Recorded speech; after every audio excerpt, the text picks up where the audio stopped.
Kiss me. 2 words whispered so softly that Ethan Harper almost convinced himself he had imagined them. The ballroom erupted around them in cheers and confetti as the clock struck midnight, but in that moment, everything else faded to silence. Victoria Hayes stood before him in a crimson-red dress that caught every light in the room, her blonde hair swept up in an elegant twist, her green eyes holding his, with an intensity that made his heart forget how to beat. For 5 years, Ethan had stood on the sidelines of life, watching other couples share midnight kisses, while he clutched his grief like a shield. For 5 years, he had convinced himself that love was something that happened once, that his chance had come and gone with his wife's last breath. But now, with Victoria's perfume wrapping around him like a promise and her whispered invitation hanging in the air between them, he realized that everything he believed might have been wrong. What Ethan didn't know yet was that this moment almost never happened. It took a tragedy that shattered his world, a woman carrying her own invisible scars, and a 5-year-old girl who claimed to speak with angels to bring them to this exact second in time. And what happened after that kiss would change 3 lives in ways none of them could have predicted. Before we continue, please tell us, where in the world are you tuning in from? We love seeing how far our stories travel. The fluorescent lights in the delivery room had always seemed harsh to Ethan, but on December 26th, 5 years before that fateful New Year's Eve party, they felt absolutely merciless. They illuminated everything with a clinical brightness that left no room for shadows, no place for hope to hide when things started going wrong. Lauren had been laughing just 20 minutes earlier. Her dark curls were plastered to her forehead with sweat, and she had squeezed Ethan's hand so tightly during contractions that he was certain she would break his fingers. But she had been laughing. She kept saying that their daughter was already stubborn, just like her father refusing to arrive on her due date and making them spend Christmas in the hospital instead of at home by the tree they had decorated together. Ethan remembered the exact moment when the laughter stopped.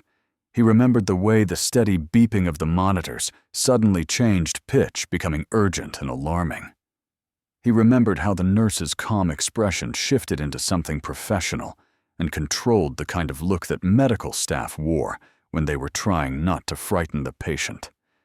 He remembered Lauren's grip on his hand loosening as her face went pale, and he remembered the single word she managed to whisper before everything descended into chaos. Ethan, just his name, just the way she always said it with that little lift at the end that made it sound like a question and an answer all at once. But there was something in her voice that he had never heard before, something that sounded terrifyingly like goodbye. Then the room flooded with people in scrubs, and someone was pushing him toward the door, and he was shouting Lauren's name, even as they told him he needed to wait outside, that they would take care of her, that everything would be fine. The last thing he saw before the door closed was Lauren's dark eyes finding his across the room, and in them he saw everything they had built together, and everything they had planned for their future, and he saw her trying to tell him something that words couldn't capture. The waiting room chairs were made of hard plastic designed to be durable rather than comfortable, and Ethan sat in one without really registering that he had moved. Time became meaningless. Minutes stretched into hours or collapsed into seconds, he couldn't tell which. Other families came and went, some crying with joy, others simply crying, and Ethan sat frozen in the center of it, all his hands clasped together so tightly that his knuckles turned white. When the doctor finally appeared, Ethan knew before a single word was spoken.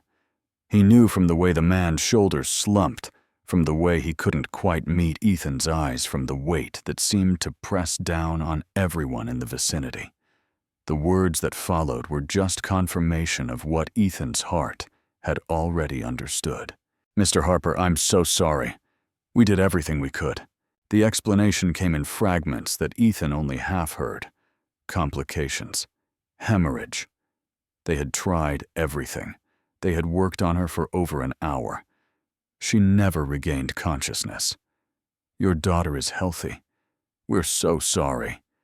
We're so very sorry. Your daughter is healthy." Those 4 words penetrated the fog of shock that had descended over Ethan's mind. A daughter. Lauren had given birth to their daughter. And then Lauren had died. The nurse who led him to the nursery was kind, in the way that only people who deal with tragedy every day can be kind, with a gentleness that expected nothing in return. She didn't try to fill the silence with platitudes or empty comfort. She simply walked beside him through corridors that seemed to stretch on forever, past rooms filled with new families experiencing the greatest joy of their lives until they reached a window looking into a room filled with small, clear bassinets. "She's the one on the right," the nurse said softly. "The one with the pink bow. We didn't have a name yet for the records, so she's listed as Baby Girl Harper." Ethan stepped closer to the glass, and for a moment, his grief was pierced by something else entirely.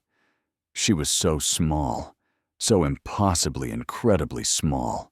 Her tiny fists were curled near her face, and she had dark hair just like Lauren's, a soft covering of dark curls that looked almost comical on someone so new to the world.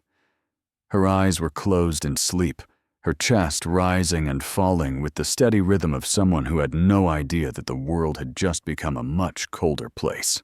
"Would you like to hold her?" Ethan nodded without speaking, because speaking felt impossible, and the nurse led him into the room and helped him settle into a rocking chair, and then placed his daughter in his arms for the first time. The weight of her was nothing and everything at once. She weighed practically nothing in physical terms, just a few pounds of fragile new life, but emotionally, she weighed more than Ethan could bear. He looked down at her face, searching for Lauren in her features, and he found her in the shape of the baby's nose, in the curve of her tiny lips, in those dark curls that would probably drive them both crazy as she grew older. Then the baby opened her eyes. They were blue the way all newborns' eyes are blue, but there was something in them that seemed ancient and knowing, as if she understood far more than any infant should. She looked up at Ethan, and he could swear she was really seeing him, really connecting with him across the vast divide between what he had lost and what he had just gained. "Lauren." He whispered, his voice breaking on his wife's name. "I don't know how to do this without you. I don't know how to be what she needs. I was supposed to be the fun dad, remember? You were supposed to handle the hard stuff. You were supposed to teach her how to braid her hair and bake cookies and deal with her first heartbreak. What am I supposed to do now?" The baby made a small sound, something between a coo and a sigh, and one of her tiny hands unfurled and seemed to reach toward his face. Ethan caught her fingers in his own, marveling at how small they were, how delicate, how absolutely dependent on him for everything. "Sophie," he said. Suddenly, the name coming to him from somewhere deep in his memory. Lauren had suggested it months ago during one of their late-night conversations about the future. If it's a girl, she had said, "I want to name her Sophie. It means wisdom, and God knows our kid is going to need plenty of that with us as parents." "Your name is Sophie, Ethan," told his daughter, tears streaming down his face. "Sophie Lauren Harper, and I'm going to try to be enough for you, even though I have no idea how. I'm going to try every single day for the rest of my life." He was still holding Sophie, still making promises he wasn't sure he could keep, when the door opened and Lauren's mother walked in. Margaret Collins had aged 10 years in the space of a few hours. Her face was ravaged by grief, her eyes swollen from crying, and when she saw Ethan holding the baby, something complicated passed across her expression.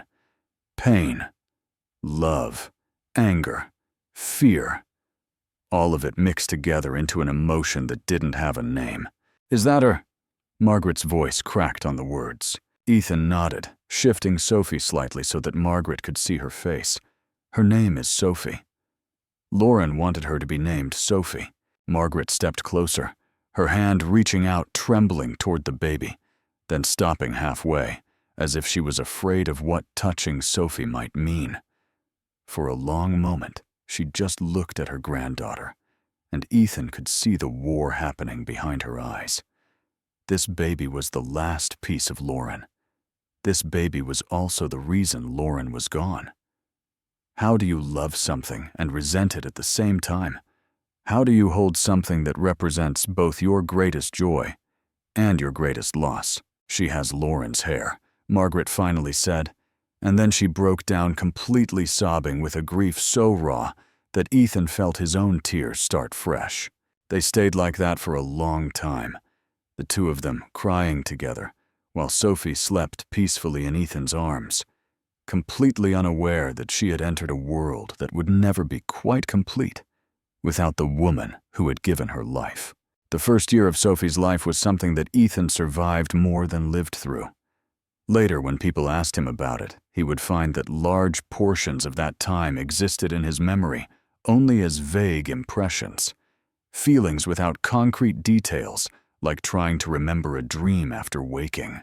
He remembered the exhaustion most clearly, the bone-deep, soul-crushing exhaustion that came from being the sole caretaker of a newborn, while also drowning in grief. Sophie woke every 2 to 3 hours for the first few months, and each time her cries pulled him from whatever fitful sleep he had managed to achieve, Ethan would stumble to her crib, in a daze, going through the motions of feeding and changing and rocking, while his mind remained somewhere else entirely, somewhere back in that hospital room where he had lost everything. The formula was a constant battle in those early days. Lauren had planned to breastfeed, and they had never really discussed alternatives, so Ethan found himself standing in the baby aisle of the grocery store 3 days after bringing Sophie home, staring at rows of identical cans and having no idea which one to choose. He must have stood there for 20 minutes, completely paralyzed by indecision, until a woman with a toddler in her cart gently suggested a brand that her pediatrician had recommended. He thanked her and grabbed the can without really registering what he was doing, and he didn't realize until he got home that he was crying. Margaret was a complicated presence during those months. She came by almost every day, unable to stay away from her only grandchild. But her relationship with Sophie remained strained in ways that Ethan could see, even if Sophie couldn't. Sometimes Margaret would hold the baby, and her face would soften into pure love, and Ethan would glimpse the grandmother she could have been in a different world. But other times, Margaret would look at Sophie and something would close off in her expression, a door slamming shut against an emotion she couldn't handle, and she would hand the baby back to Ethan with some excuse about needing to leave. Ethan understood in an abstract way what Margaret was going through. Sophie's birth and Lauren's death were inseparable events, connected forever in the worst possible way. Every time Margaret looked at her granddaughter, she was reminded of what that arrival had cost.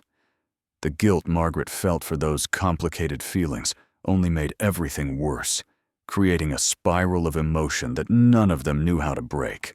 But slowly, incrementally, things began to shift. Ethan couldn't pinpoint the exact moment when the change happened, but somewhere around Sophie's 4th month of life, he noticed that Margaret was staying longer during her visits. She was holding Sophie more often, not just out of obligation, but out of genuine desire.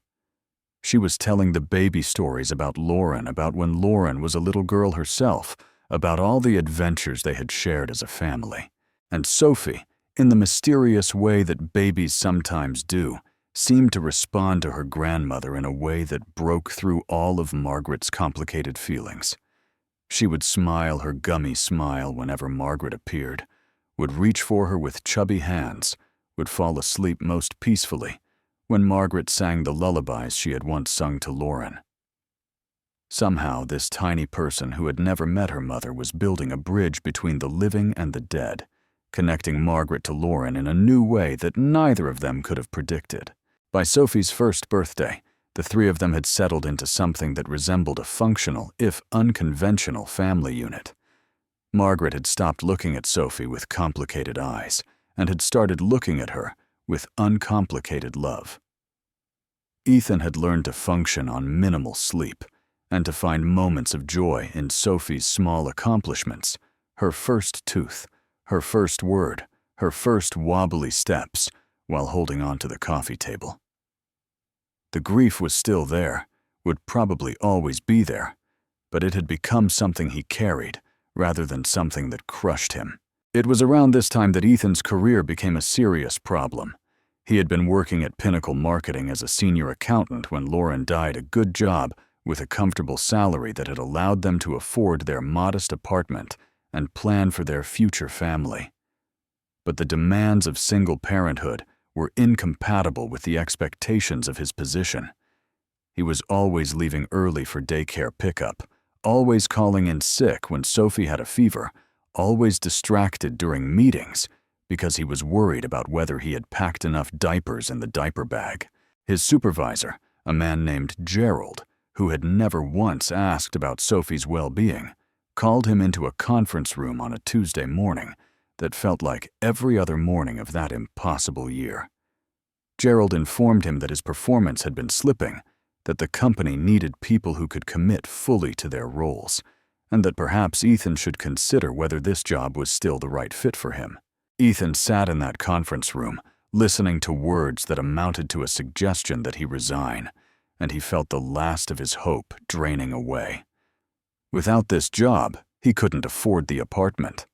Without the apartment, he would have to move in with Margaret, and as much as he loved his mother-in-law, the idea of losing the last vestiges of his independence felt like losing Lauren all over again. Without his independence, what was left? What kind of life could he possibly build for Sophie if he couldn't even keep a job?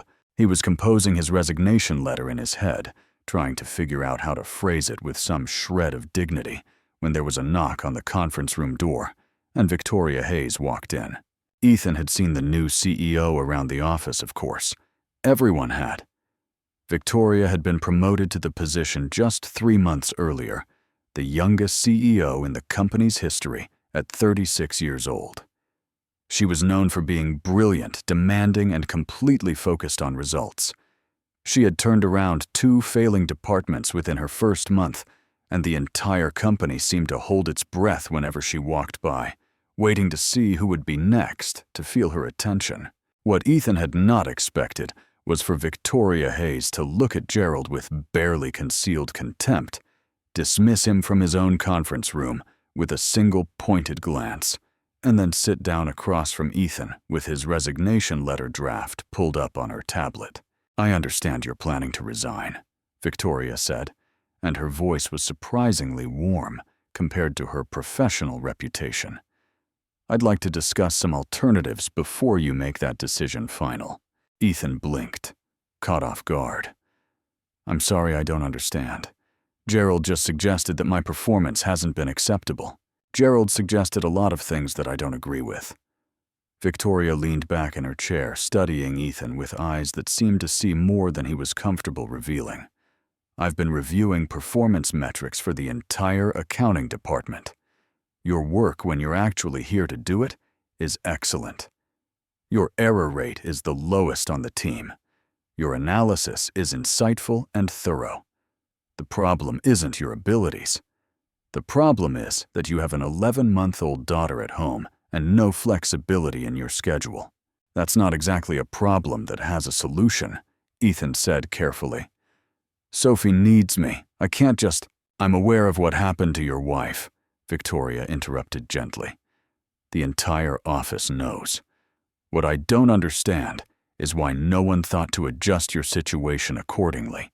She reached across the table and took the resignation letter, tearing it in half, with a decisive motion that made Ethan's breath catch. "Here's what's going to happen," Victoria continued. "I'm moving you to a flexible schedule. You'll work from home 2 days a week and adjust your in-office hours around your daughter's daycare schedule. Your core responsibilities will remain the same, but the when and where will accommodate your life instead of the other way around." Ethan stared at her, unable to process what he was hearing. "You can't just do that." "Company policy." Company policy works for me, not the other way around, Victoria said with the slightest hint of a smile. I'm the CEO, Mr. Harper. If I say flexible arrangements are good for productivity and retention, then that becomes company policy. Your case will be the pilot program. Why the word escaped before Ethan could stop it. Why would you do this for me? You don't even know me.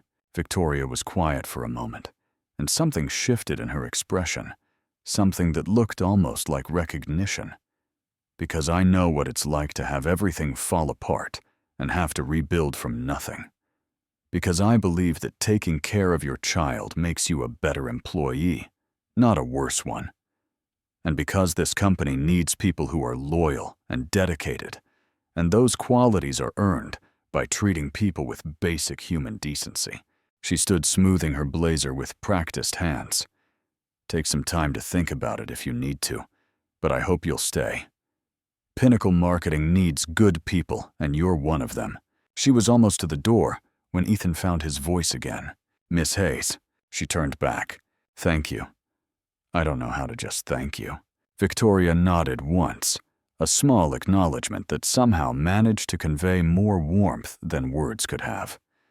Then she was gone, and Ethan was left sitting in the conference room looking at the torn pieces of his resignation letter and feeling something he hadn't felt in almost a year. Hope. What Ethan didn't know, couldn't have known, was that Victoria Hayes understood his situation far more personally than she had let on. She had her own story, her own wounds, her own reasons for recognizing someone drowning and reaching out to help. 3 years before that meeting in the conference room, Victoria had been standing in the bridal suite of the most expensive venue in the city, wearing a designer wedding dress that had taken 6 months to create. 200 guests were waiting in the ballroom below.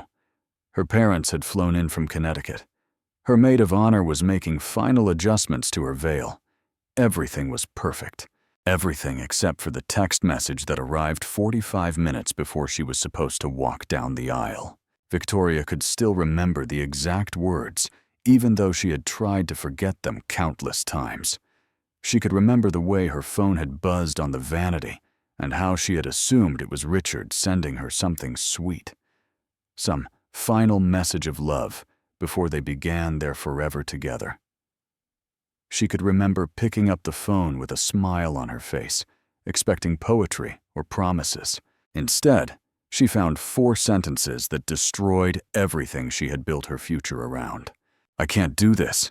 I thought I could accept it, but I can't. I found someone who can give me what you can't. I'm sorry. The what you can't was the part that had broken her. Because Victoria knew exactly what he meant. She had known since she was 28 years old when a doctor had sat her down and explained that her endometriosis was severe enough to make natural conception virtually impossible. The chances of carrying a pregnancy to term were less than 5%. IVF might be an option, but even that came with no guarantees and significant risks. She had told Richard everything before they got engaged. She had been completely honest about her diagnosis, about the limitations it placed on their future, about the alternative paths to parenthood they could explore together. Adoption, surrogacy, a life full of love without biological children. Richard had held her hands and looked into her eyes and sworn that none of it mattered, that he wanted her. Not just her ability to reproduce, that they would figure everything out together. He had been lying, or maybe he had believed himself in that moment, and only later realized he couldn't keep that promise. Victoria would never know for certain which version was true, and she had eventually stopped caring. The result was the same either way. She had stood in that bridal suite in her perfect dress with her perfect hair and her perfect makeup, and she had been publicly humiliated in front of everyone she knew and loved. The walk from the bridal suite to the venue's exit had been the longest of her life. 200 pairs of eyes watching her, 200 minds forming assumptions, 200 mouths that would later spread the story across their social circles. The poor woman who got left at the altar, The career woman whose fiancé found someone better. The woman who couldn't give him children. Victoria had not cried in front of any of them. She had held her head high and walked out with her dignity intact, and she had not allowed herself to break down until she was safely in a cab, heading anywhere but home. The driver had been kind enough to pretend he didn't notice her sobbing in the back seat, and she had tipped him excessively in silent gratitude for that small mercy. In the years that followed, Victoria had built walls around her heart so thick and high that nothing could penetrate them. She threw herself into her career with an intensity that bordered on obsessive climbing the corporate ladder with a single-minded focus that left no room for personal entanglements. She dated occasionally just enough to maintain appearances at industry events, but she never let anyone close enough to hurt her again. The CEO position had been her crowning achievement, the proof that she didn't need Richard or anyone else to validate her worth. She had built her own empire, earned her own power, created her own legacy. And if she sometimes lay awake at night, wondering what it would feel like to have someone reach for her in the darkness that was a weakness she never allowed to show. Then she had started noticing Ethan Harper. It wasn't romantic at first. Not consciously, anyway. She noticed him because he was drowning, and she recognized the particular way a person looks when they're trying desperately to stay afloat while everything around them is pulling them under.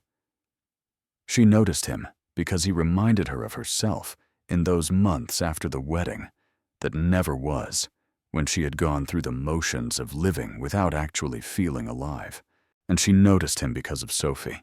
The first time Ethan brought Sophie to the office, Victoria had been walking through the main floor when she heard a child's voice, which was unusual enough to catch her attention. She had turned to see Ethan at his desk, looking frazzled and apologetic, while a little girl with dark curly hair sat in his lap, crayoning something on printer paper with intense concentration.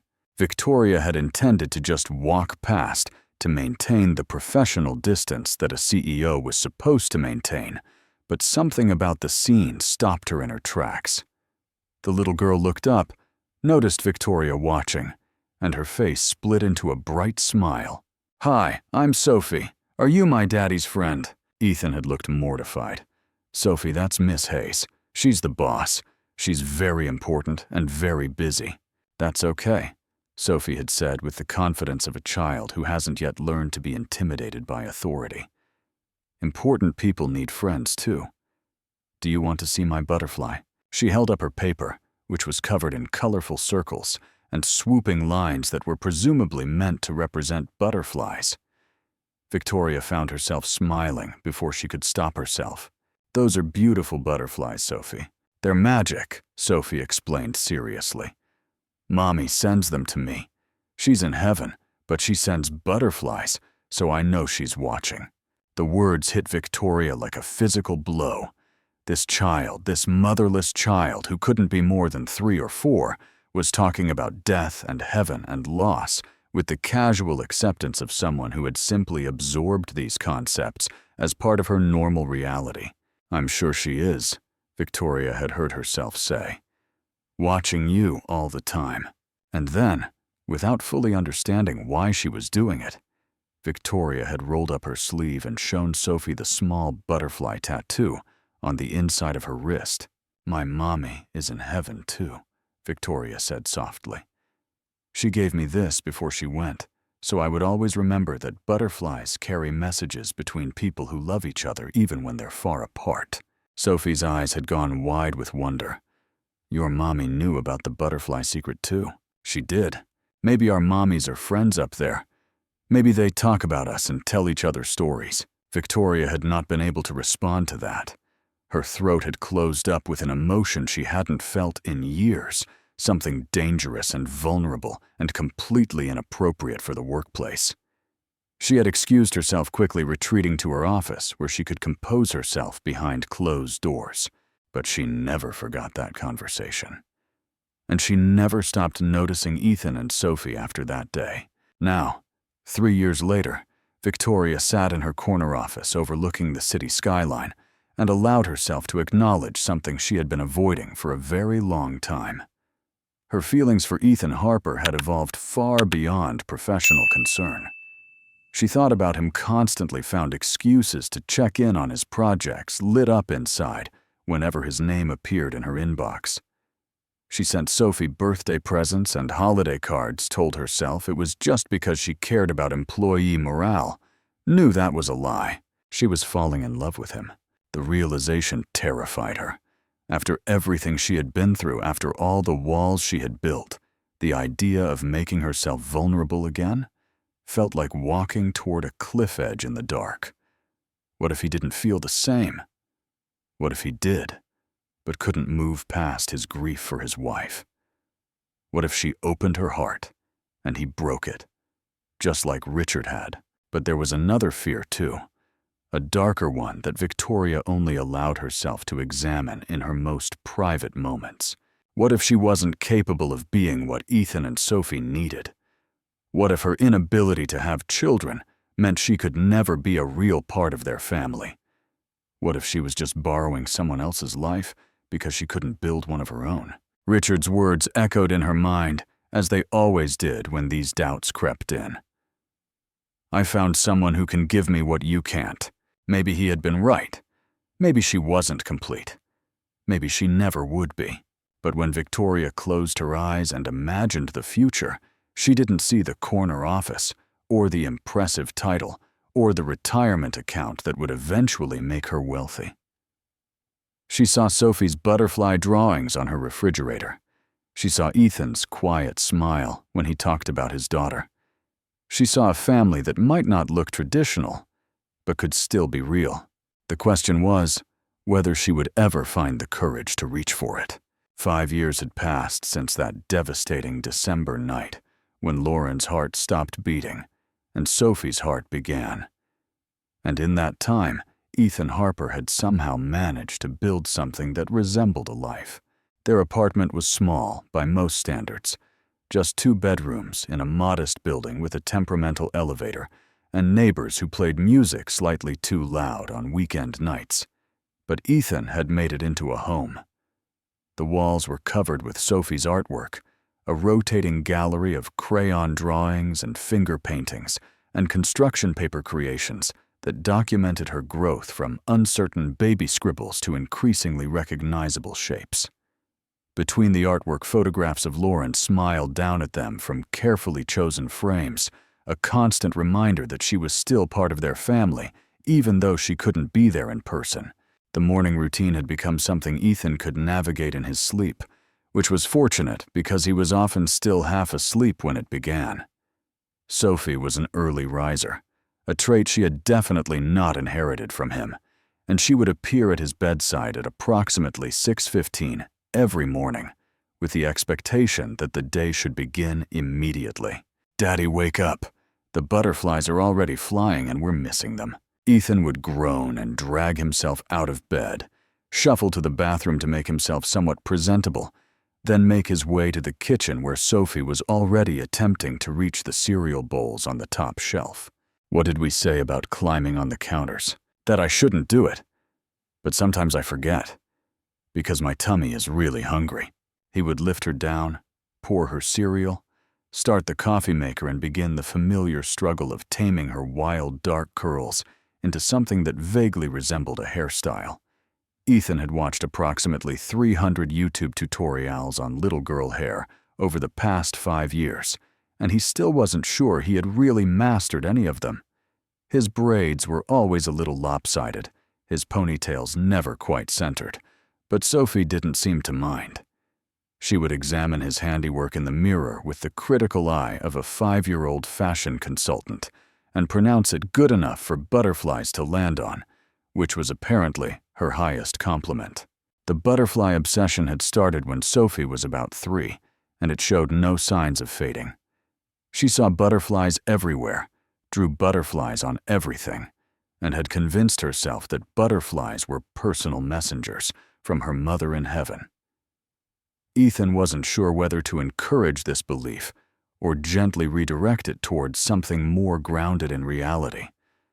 But when Sophie's face lit up at the sight of a butterfly landing on a flower in the park, he couldn't bring himself to take that magic away from her. Besides, sometimes he wondered if she might be right. There had been moments over the years when a butterfly had appeared at exactly the right time when Ethan had been struggling with some parenting crisis or drowning in grief, and a butterfly had landed nearby as if to say that everything would be okay. He didn't believe in heaven, not really, not the way Lauren's mother did. But he believed in his daughter's ability to find comfort where she needed it, and that seemed like enough. It was during breakfast on a cold December morning 3 weeks before Christmas, and exactly 1 month before the company's New Year's Eve party, that Sophie brought up the topic that had been hovering at the edges of Ethan's consciousness for longer than he wanted to admit. "Daddy, do you think Miss Victoria likes butterflies?" Ethan nearly choked on his coffee. "What made you think of Miss Victoria?" Sophie shrugged with the elaborate casualness of a child who was clearly hiding something. "Just wondering. She has that butterfly on her arm, remember? The one she showed me." "I remember. So she must like butterflies. That means she and Mommy would be friends, right? Because Mommy loves butterflies, and Miss Victoria has a butterfly mommy too." Ethan took a careful sip of his coffee, buying himself time to formulate a response.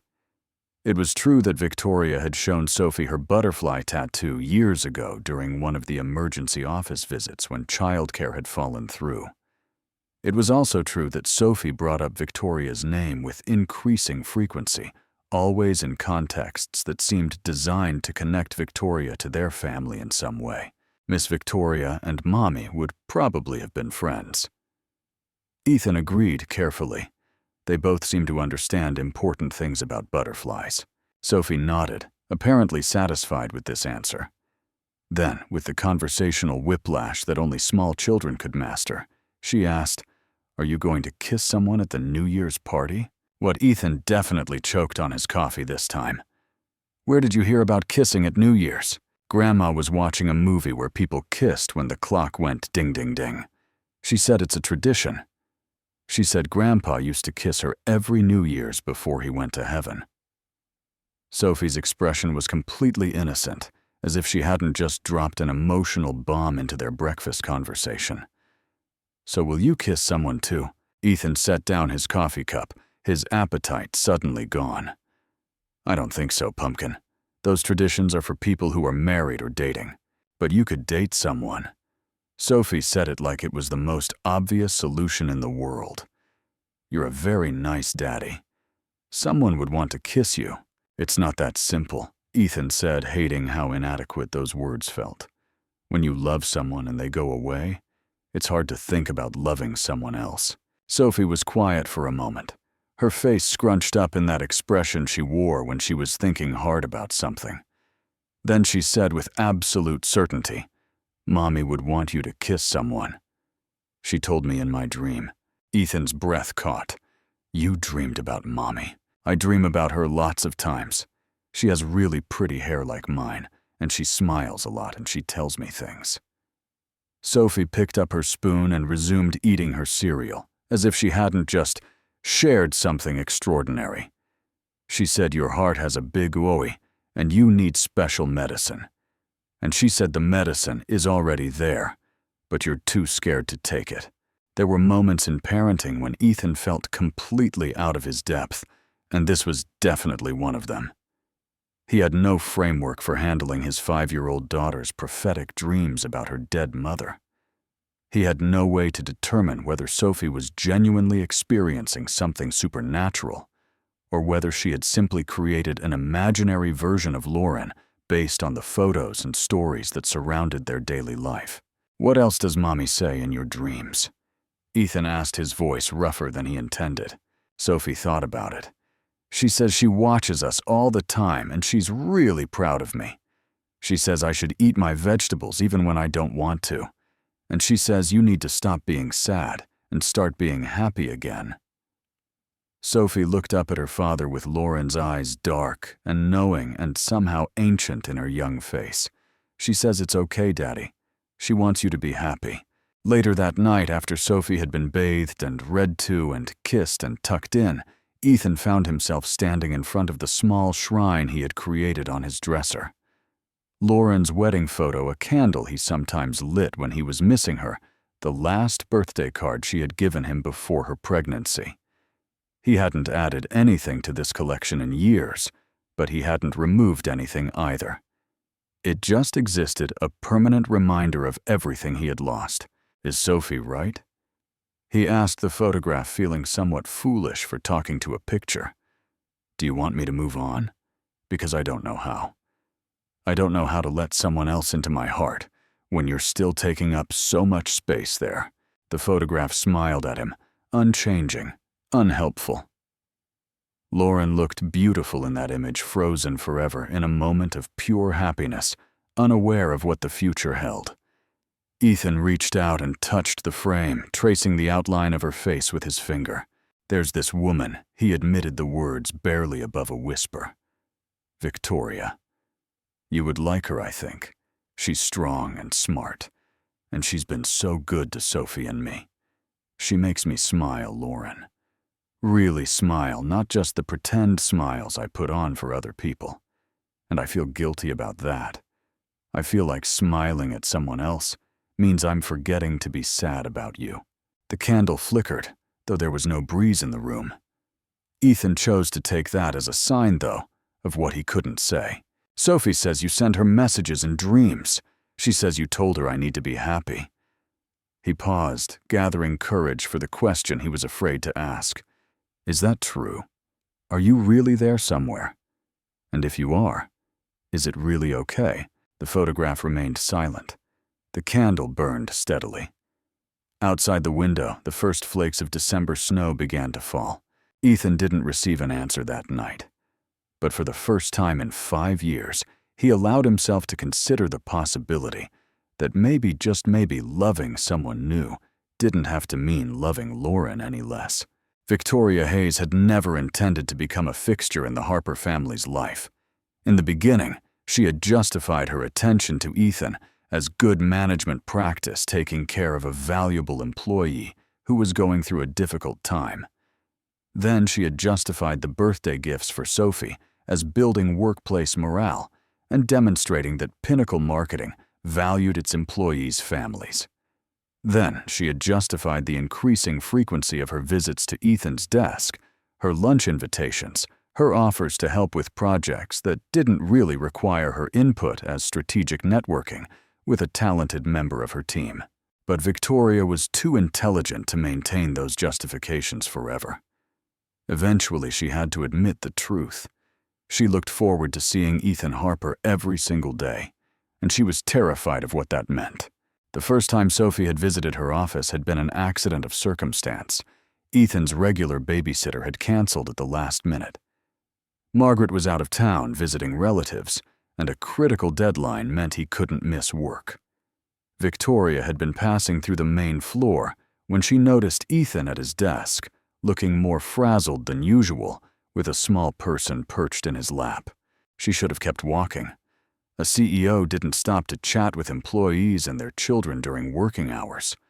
But something about the scene had drawn her closer, and by the time she realized what she was doing, Sophie was already showing her the butterfly drawings and talking about messages from heaven.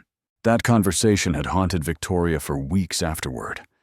This child, with her matter-of-fact acceptance of loss, her cheerful certainty that her mother was watching over her, had somehow cracked something open in Victoria's carefully constructed armor. She remembered being Sophie's age and having similar conversations with her own mother's photograph, whispering secrets and asking questions that never received answers. Victoria's mother had died when Victoria was 7, taken by the same cancer that would eventually claim her grandmother and cause Victoria's doctors to recommend regular screenings for the rest of her life. She remembered the funeral, the casseroles that neighbors brought, the way her father had walked through the weeks that followed like a ghost haunting his own house. She remembered learning very young that love could be taken away without warning, and that the people you depended on most could disappear between one breath and the next. Maybe that was why she had built such high walls around her heart. Maybe that was why she had chosen Richard, partly because he seemed safe, stable, unlikely to leave her the way her mother had. And maybe that was why his betrayal had cut so deep. He hadn't just broken her heart. He had confirmed her worst fears about love and loss and the impossibility of keeping anything precious. But Sophie had made her reconsider everything.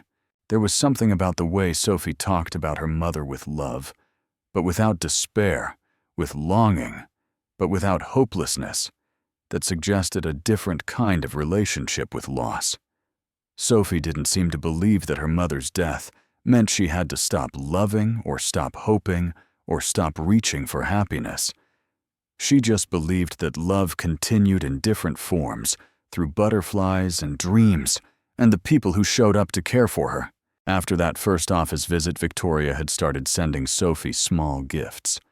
A butterfly sticker book, a set of drawing supplies, a picture book about a little girl who talked to her grandmother in heaven. Each gift was carefully chosen, nothing too expensive, nothing that would cross the line from thoughtful to inappropriate. Each gift was accompanied by a card wishing Sophie well signed simply from Victoria. Ethan had thanked her for each one, his surprise evident in the way he couldn't quite meet her eyes. Victoria suspected he was trying to figure out her motives, and she couldn't blame him. She wasn't entirely sure of her motives herself, but the gifts kept coming, and the conversations at the office kept getting longer. And somewhere along the way, Victoria stopped pretending that her interest was purely professional. It happened gradually in small moments that accumulated into something significant. Ethan staying late to finish a project, Victoria bringing him coffee because she happened to be passing by. Sophie's 6th birthday party, an invitation that Victoria probably shouldn't have accepted, but did anyway. Spending an afternoon in a room full of screaming children and feeling happier than she had at any of her professional accomplishments.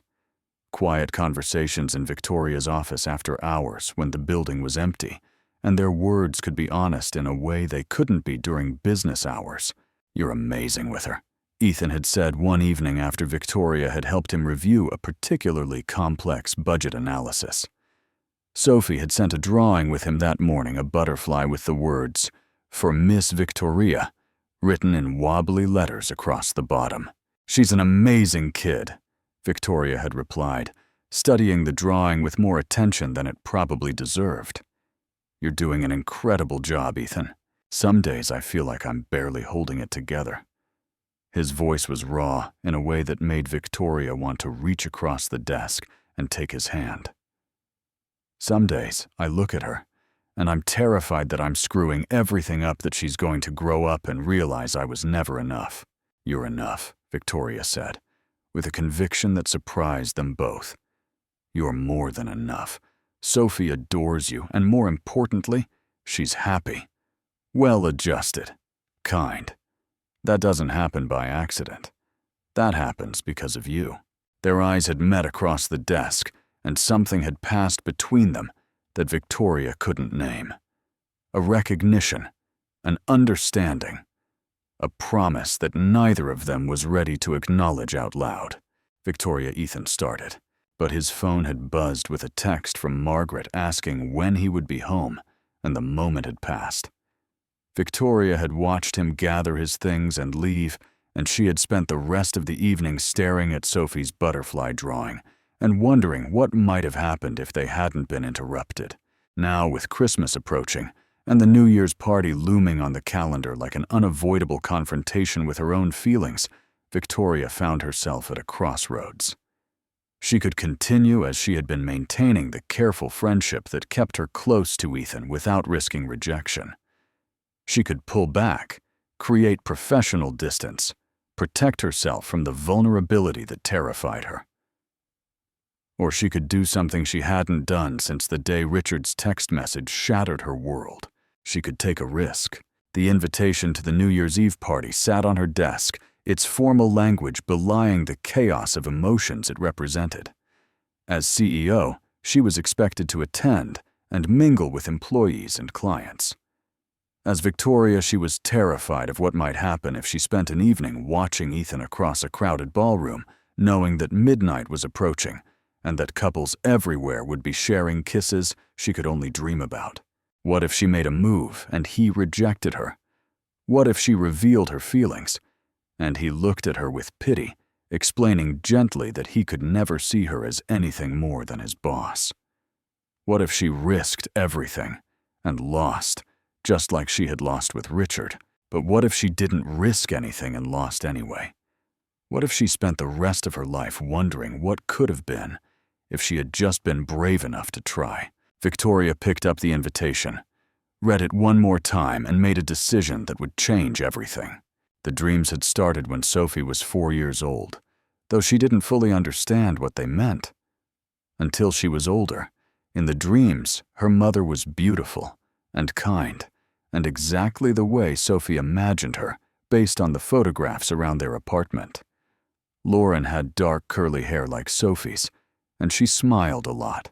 And when she spoke, her voice was warm and gentle and full of love. The first dream that Sophie remembered clearly happened on a night when her father was particularly sad. She had heard him crying through the wall between their rooms, soft sounds that he was trying to hide, but that she could hear anyway. When she fell asleep, her mother was waiting for her in a garden filled with butterflies. "Hello, sweet girl," Lauren said, kneeling down to Sophie's level. "I've been wanting to meet you for such a long time." "Are you my mommy?" Sophie asked, though she already knew the answer. "I am, and I love you so much, Sophie. I watch you every single day, and I'm so proud of the person you're becoming." Sophie reached out to touch her mother's face, and the skin was warm and real under her fingers. "Daddy misses you. He cries when he thinks I'm sleeping." "I know, baby. I miss him too. But I need you to help me with something. Can you do that?" Sophie nodded solemnly. "Daddy's heart has a big owie right now. It's been hurting for a long time because he misses me so much. But there's medicine that can help make it better. He's just too scared to take it because he thinks it means he's forgetting about me." "What kind of medicine?" Sophie asked. Lauren smiled, and it was the most beautiful thing Sophie had ever seen. "It's not the kind of medicine that comes in a bottle, sweetheart. It's the kind that comes from loving someone new. And I need you to help Daddy understand that it's okay. That loving someone else doesn't mean he loves me any less. Can you tell him that for me?" Sophie woke up the next morning with the dream still vivid in her mind, every detail clear and present in a way that dreams usually weren't. She had tried to tell her father what Mommy said, but the words had gotten jumbled coming out. And Daddy had looked at her with that expression he wore when he didn't quite understand, but didn't want to say so. After that first dream, they kept coming. Not every night, but often enough that Sophie began to look forward to sleep in a way that other children didn't. Her mother showed her things in the dreams, places they visited, together lessons she wanted to teach, messages she wanted Sophie to carry back to the waking world. The messages about Miss Victoria started about a year ago. "Do you see the pretty lady with the butterfly on her arm?" Lauren asked during one dream as they walked through a field of wildflowers. Sophie nodded. "Miss Victoria, she gives me presents sometimes. She makes Daddy smile. She's special," Lauren said. "She's going to be important to you and Daddy. I sent her to you." "You sent her. People who love each other from far away can send help when it's needed." I saw that Daddy's heart was still hurting, that he was so lonely, that he needed someone to remind him how to be happy. So I helped guide Miss Victoria to you both. Sophie thought about this. "Does that mean she's going to be my new mommy?" Lauren's expression was gentle, not sad, but somehow serious. "That depends on whether Daddy is brave enough to let her, and whether she's brave enough to try. They've both been hurt, Sophie. They're both scared of being hurt again. They need you to help them see that love is worth the risk." "How do I do that?" "Just keep being yourself, sweetheart. Keep loving them both. Keep reminding Daddy that I want him to be happy." Lauren reached out and tucked a curl behind Sophie's ear. "And when the time is right, you'll know what to do. Now, In the weeks leading up to Christmas and the New Year's party, the dreams were becoming more frequent and more specific. Lauren seemed excited in a way that Sophie didn't fully understand, as if something important was about to happen. "It's almost time," Lauren said in the most recent dream. "New Year's Eve. That's when everything will change." "What's going to happen?" Sophie asked, but Lauren just smiled mysteriously. "You'll see. Just make sure Daddy knows it's okay. Make sure he knows I want him to be happy, and that loving someone new is exactly what I want for him." Sophie woke from that dream with a sense of mission. She had work to do. Have you ever felt like the universe was guiding you towards something bigger than yourself? Drop a comment below. If you believe our loved ones watch over us, the weeks leading up to the New Year's Eve party were filled with a tension that both Ethan and Victoria felt, but neither of them acknowledged. Every interaction carried an undercurrent of something unspoken. Every glance lasted a beat too long. Every accidental touch sent electricity through both of them that they pretended not to notice. At work, they found excuses to collaborate on projects that didn't really require collaboration. Ethan would deliver reports to Victoria's office in person when an email would have sufficed. Victoria would stop by Ethan's desk to discuss budget details that could have waited for their scheduled meetings. Their colleagues had started to notice exchanging knowing looks across cubicle walls, but neither Ethan nor Victoria seemed aware that their carefully maintained professionalism was fooling no one. One evening a week before Christmas, Ethan stayed late to finish a financial analysis that was due the next morning. The office emptied around him as the hours passed, until the only lights on the entire floor were his desk lamp and the glow from Victoria's corner office. At 9 o'clock, Victoria appeared beside his desk with 2 cups of coffee. "You shouldn't still be here," she said, setting 1 cup in front of him. "Neither should you. The CEO is allowed to work late. It's in the job description." She sat in the chair beside his desk, the one usually reserved for brief conversations with colleagues, and wrapped her hands around her own coffee. "Seriously, though, you've been working yourself into the ground this month. Is everything okay?" Ethan looked at her, really looked at her, and wondered how he had ever managed to convince himself that his feelings for her were purely professional. She was beautiful in the fluorescent office lighting, which should have been impossible. Her blonde hair was escaping from its normally perfect arrangement, falling in soft strands around her face. Her eyes were tired, but kind, focused on him with genuine concern. "Christmas is hard," he admitted. "Sophie keeps asking questions about her mom, and I never know the right answers. She wants to know what Lauren would have thought about things, what presents she would have picked out, what her favorite Christmas songs were, and I want to tell her everything. I want Lauren to feel real to her, but sometimes it just hurts. That makes sense." Victoria's voice was soft. "You're keeping her mother alive for her. That's an incredible gift, even when it's painful. Sometimes I wonder if I'm making it worse, if I'm teaching Sophie to hold on to the past instead of moving forward. If all my memories of Lauren are going to turn Sophie into someone who can't let go." "Sophie seems pretty healthy to me," Victoria said. "Happy. Well-adjusted. She talks about her mom with love, not with sadness. I think you're doing something right." Ethan shook his head. "You always know the right thing to say." "Not always. Just when it comes to you." The words hung in the air between them, heavier than Victoria had probably intended. She seemed to realize what she had said, and looked away, a faint blush coloring her cheeks. "Victoria, I should let you finish your work," she interrupted, standing too quickly. "I didn't mean to distract you. You're not a distraction." Ethan stood too suddenly unwilling to let this moment pass like all the others. "You're never a distraction. His phone buzzed. A text from Margaret. "Sophie is asking when you'll be home. She wants to show you the butterfly ornament she made." Victoria smiled, though something had shifted in her expression. "You should go. Sophie's waiting." "Yeah." Ethan gathered his things, unable to articulate why he felt like something important had just slipped away. "Victoria, about what you said, it's fine." "Really?" She was already retreating toward her office, her professional mask firmly back in place. "I'll see you tomorrow." But as Ethan drove home through the December darkness, he couldn't stop thinking about those words. "Just when it comes to you." What had she meant? And why did the thought of it make his heart race in a way it hadn't in 5 years?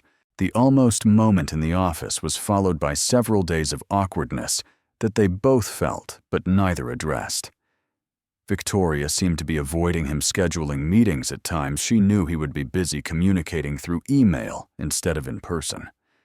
Ethan found himself watching for her in the hallways, hoping for a glimpse that would tell him whether everything was okay.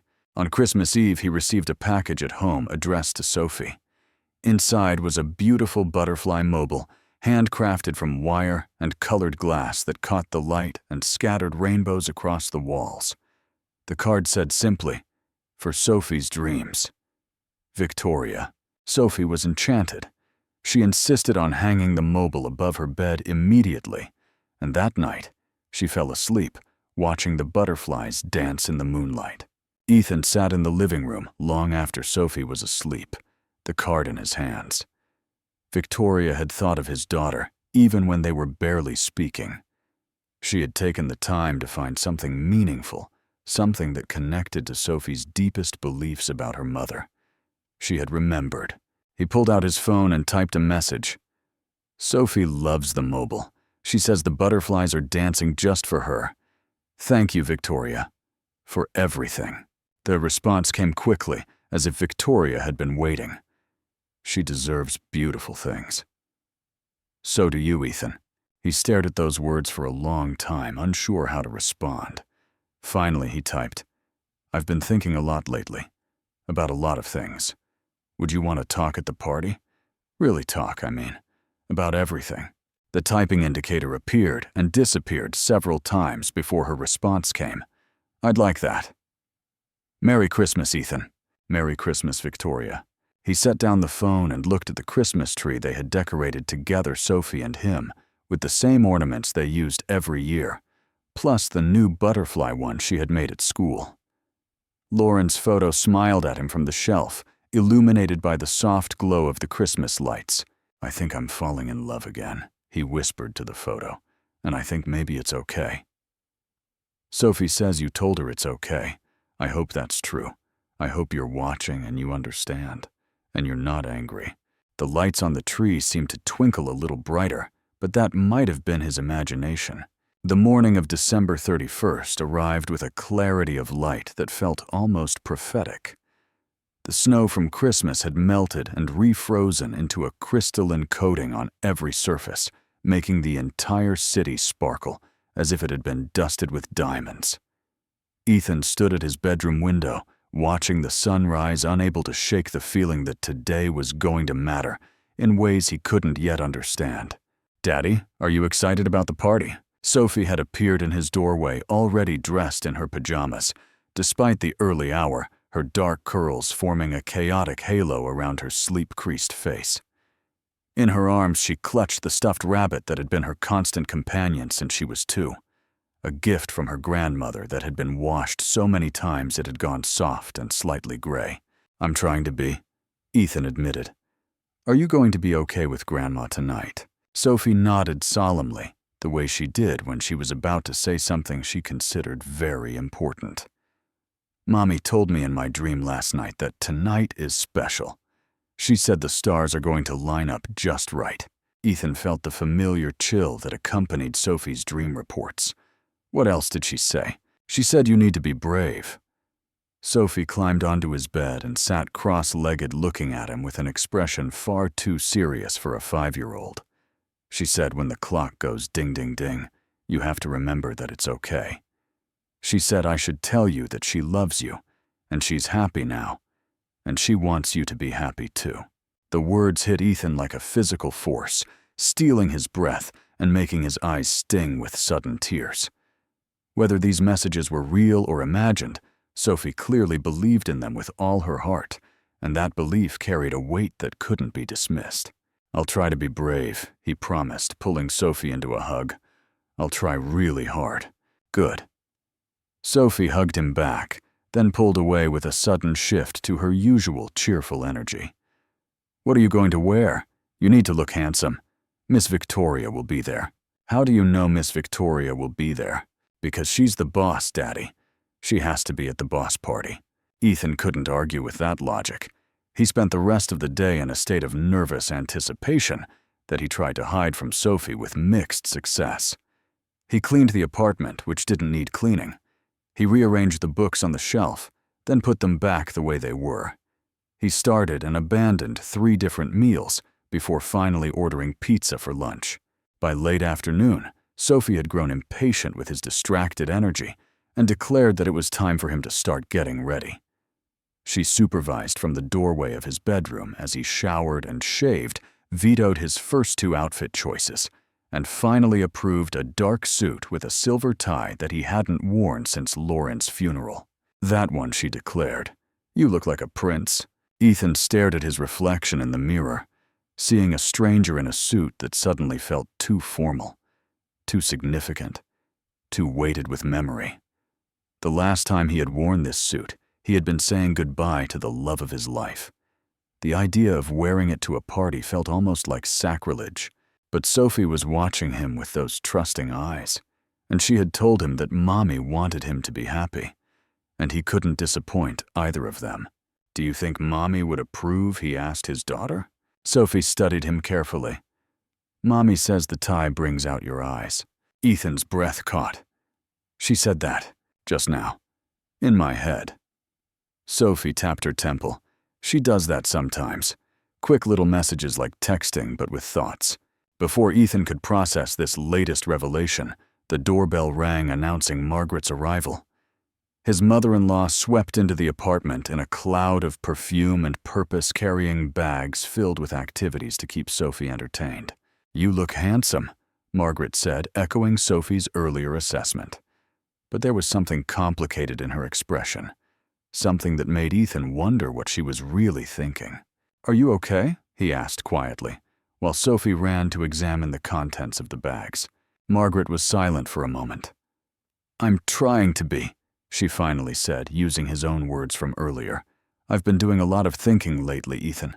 About you, about Sophie, about what Lauren would want. And I've decided that my daughter raised me better than to be selfish." Margaret's eyes were suspiciously bright. "She loved you, Ethan. She loved Sophie before Sophie was even born. And if she's really out there somewhere watching over you both, then she wants you to be happy, even if that means—" She stopped, swallowed hard, and looked away. "Even if that means what? Even if that means letting someone else into your family?" Margaret's voice was barely above a whisper. "I've seen the way you look when you talk about your boss. I've seen the drawings Sophie makes, the ones with 4 people instead of 3. I'm not blind, and I'm not stupid. Margaret, don't." She held up a hand. "Don't explain or justify or apologize.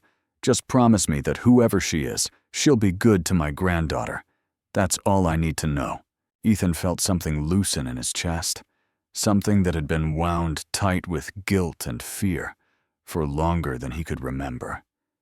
"She's good to Sophie," he said quietly. "She's been good to both of us." Margaret nodded once sharply as if deciding something. "Then go to your party. Kiss someone at midnight. Stop punishing yourself for surviving." She said the last words with a ferocity that surprised them both. Then Sophie was running back into the room to show off a new coloring book, and the moment of honesty had passed. But as Ethan drove through the snowy streets toward the downtown hotel, Margaret's words echoed in his mind, alongside Sophie's dream messages and his own tangled emotions. Tonight was going to change something. He could feel it in his bones. The Grand Monarch Hotel had been transformed. Ethan had been to corporate events before, had seen ballrooms decorated for holiday parties, but nothing had prepared him for the spectacle that greeted him when he stepped through the entrance. The vast space seemed to have been touched by some kind of winter magic, every surface sparkling with silver and sapphire decorations that caught the light from enormous crystal chandeliers overhead. The ceiling had been draped with shimmering fabric that gave the impression of a night sky frozen in time, and from it hung hundreds of delicate snowflakes, each one individually crafted and spinning slowly in the gentle air currents. Floor-to-ceiling windows lined one wall, offering a view of the city skyline, dusted with snow, the lights of buildings twinkling like earthbound stars against the darkening December sky. A live band played in one corner, their jazz melodies weaving through the crowd like golden threads, and the dance floor in the center of the room was already filled with couples swaying to the music. Champagne towers rose at intervals around the perimeter, tended by servers in crisp white jackets, and the tables scattered throughout were laden with flowers, crystal, and silver that reflected the ambient light in dazzling patterns. The scent of the room was expensive and complex, a blend of perfume and cologne from hundreds of guests, mixed with the subtle sweetness of white roses and the champagne tang of celebration in the air. Everything felt heightened, somehow more significant than a typical corporate event had any right to feel. Ethan accepted a glass of champagne from a passing waiter, grateful for something to do with his hands. The bubbles tickled his nose as he took a nervous sip, and he felt ridiculously out of place among the confident networking crowds that swirled around him. "Ethan, you actually came." A colleague whose name Ethan could never remember appeared at his elbow, clapping him on the shoulder with an enthusiasm that felt slightly too aggressive. "I told everyone you'd show up. You owe me $20, Martinez. Glad I could help your gambling habit," Ethan said dryly, which earned a laugh from the colleague and a few others who had gathered nearby. "The boss is here somewhere," another colleague mentioned, nodding toward the far end of the ballroom. "Looking absolutely stunning, might I add. That red dress should be illegal." Ethan felt his heart rate increase. Has she spoken yet? Not formally, but she's working the room like a pro. All the big clients are here tonight, lots of networking to be done. The colleague winked, though I notice she keeps looking around like she's waiting for someone. Any idea who that might be? Ethan shook his head, but his eyes were already scanning the crowd. The ballroom was packed, filled with hundreds of people in their finest attire, and it should have been impossible to spot one specific person among so many. But when Ethan saw her, it felt inevitable. Victoria stood across the room, surrounded by a group of executives and major clients, and Ethan's breath literally stopped in his chest when he caught sight of her. The dress was crimson red, the color of fresh blood or expensive wine, or the most perfect rose in a winter garden. It fit her like it had been designed specifically for her body, following every curve, with a precision that was somehow both tasteful and breathtaking. The fabric caught the light from the chandeliers and seemed to glow, making her stand out in the crowd like a flame in a field of candles. Her blonde hair had been swept up in an elegant arrangement that revealed the graceful line of her neck and the delicate diamond earrings that dangled just above her bare shoulders. Her makeup was flawless, but subtle, enhancing her features rather than masking them, and even from across the room, Ethan could see the way her green eyes sparkled when she laughed at something one of the executives said. She was the most beautiful woman he had ever seen. The thought hit him with the force of a revelation, because it felt true in a way that went beyond physical attraction. Victoria was beautiful, yes, but she was also kind and intelligent and generous, and everything Ethan had trained himself not to want for the past 5 years. She was the future he had convinced himself he didn't deserve, wrapped in a red dress that made his heart race like he was a teenager again. Then, as if she could feel the weight of his gaze, Victoria looked up. Their eyes met across the crowded ballroom, and the noise of the party seemed to fade into something distant and irrelevant. Victoria's smile, which had been professionally charming for the executives, shifted into something softer and more genuine. She said something to the group around her, and then she was walking toward him, moving through the crowd with a confidence that seemed almost choreographed. Ethan forgot how to breathe. "You came," Victoria said, when she reached him, and her voice carried a warmth that cut through all his nervous anticipation. "I promised," he managed, and Sophie insisted. Victoria laughed, and the sound was even more beautiful up close. "Ah, so I have Sophie to thank. How is my favorite junior accountant? She's good. She, actually mentioned you this morning." Ethan knew he was going to say it before the words left his mouth, and he couldn't stop himself. "She said I needed to look handsome because you would be here." Something flickered in Victoria's expression. Smart girl. "She also told me something else." Ethan took a deep breath, remembering Sophie's words from early that morning. She said the stars were going to line up just right tonight. Victoria's smile softened, and for a moment, the CEO mask she wore fell away completely. "Children see things we try to hide," she said quietly. "Don't they?" "What do you mean?" But before Victoria could respond, the company's president appeared at her elbow, apologizing for the interruption, but explaining that several important clients were asking for her specifically. Victoria gave Ethan's arm a brief squeeze, her fingers warm through the fabric of his jacket. "We'll continue this later," she promised, and then she was being guided away toward another group of well-dressed strangers. Ethan watched her go, the ghost of her touch still tingling on his arm. He finished his champagne in one long swallow and reached for another glass from a passing tray. Tonight was going to be a long night. The evening progressed in a blur of conversations Ethan half participated in and connections he didn't quite make. He was pleasant enough shaking hands and making small talk with colleagues he had kept at arm's length for years, but his attention kept drifting toward wherever Victoria happened to be in the room. She was everywhere and nowhere, moving from group to group, with the practiced ease of someone accustomed to being the center of attention. Ethan watched her laugh with board members' charm. Investors praise employees always in control, always perfectly composed. But every so often, her eyes would find his across the room, and something electric would pass between them. By the time the band announced they would be playing a slower set of songs, Ethan had decided it was time to leave. He had made his appearance, had done his duty as a responsible employee, and the prospect of staying until midnight felt suddenly unbearable.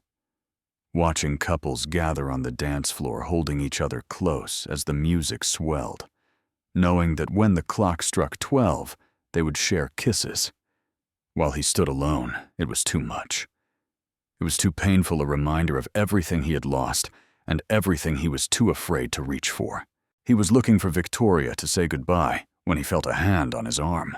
Leaving already, Victoria's voice was soft, but something in her tone made him stop.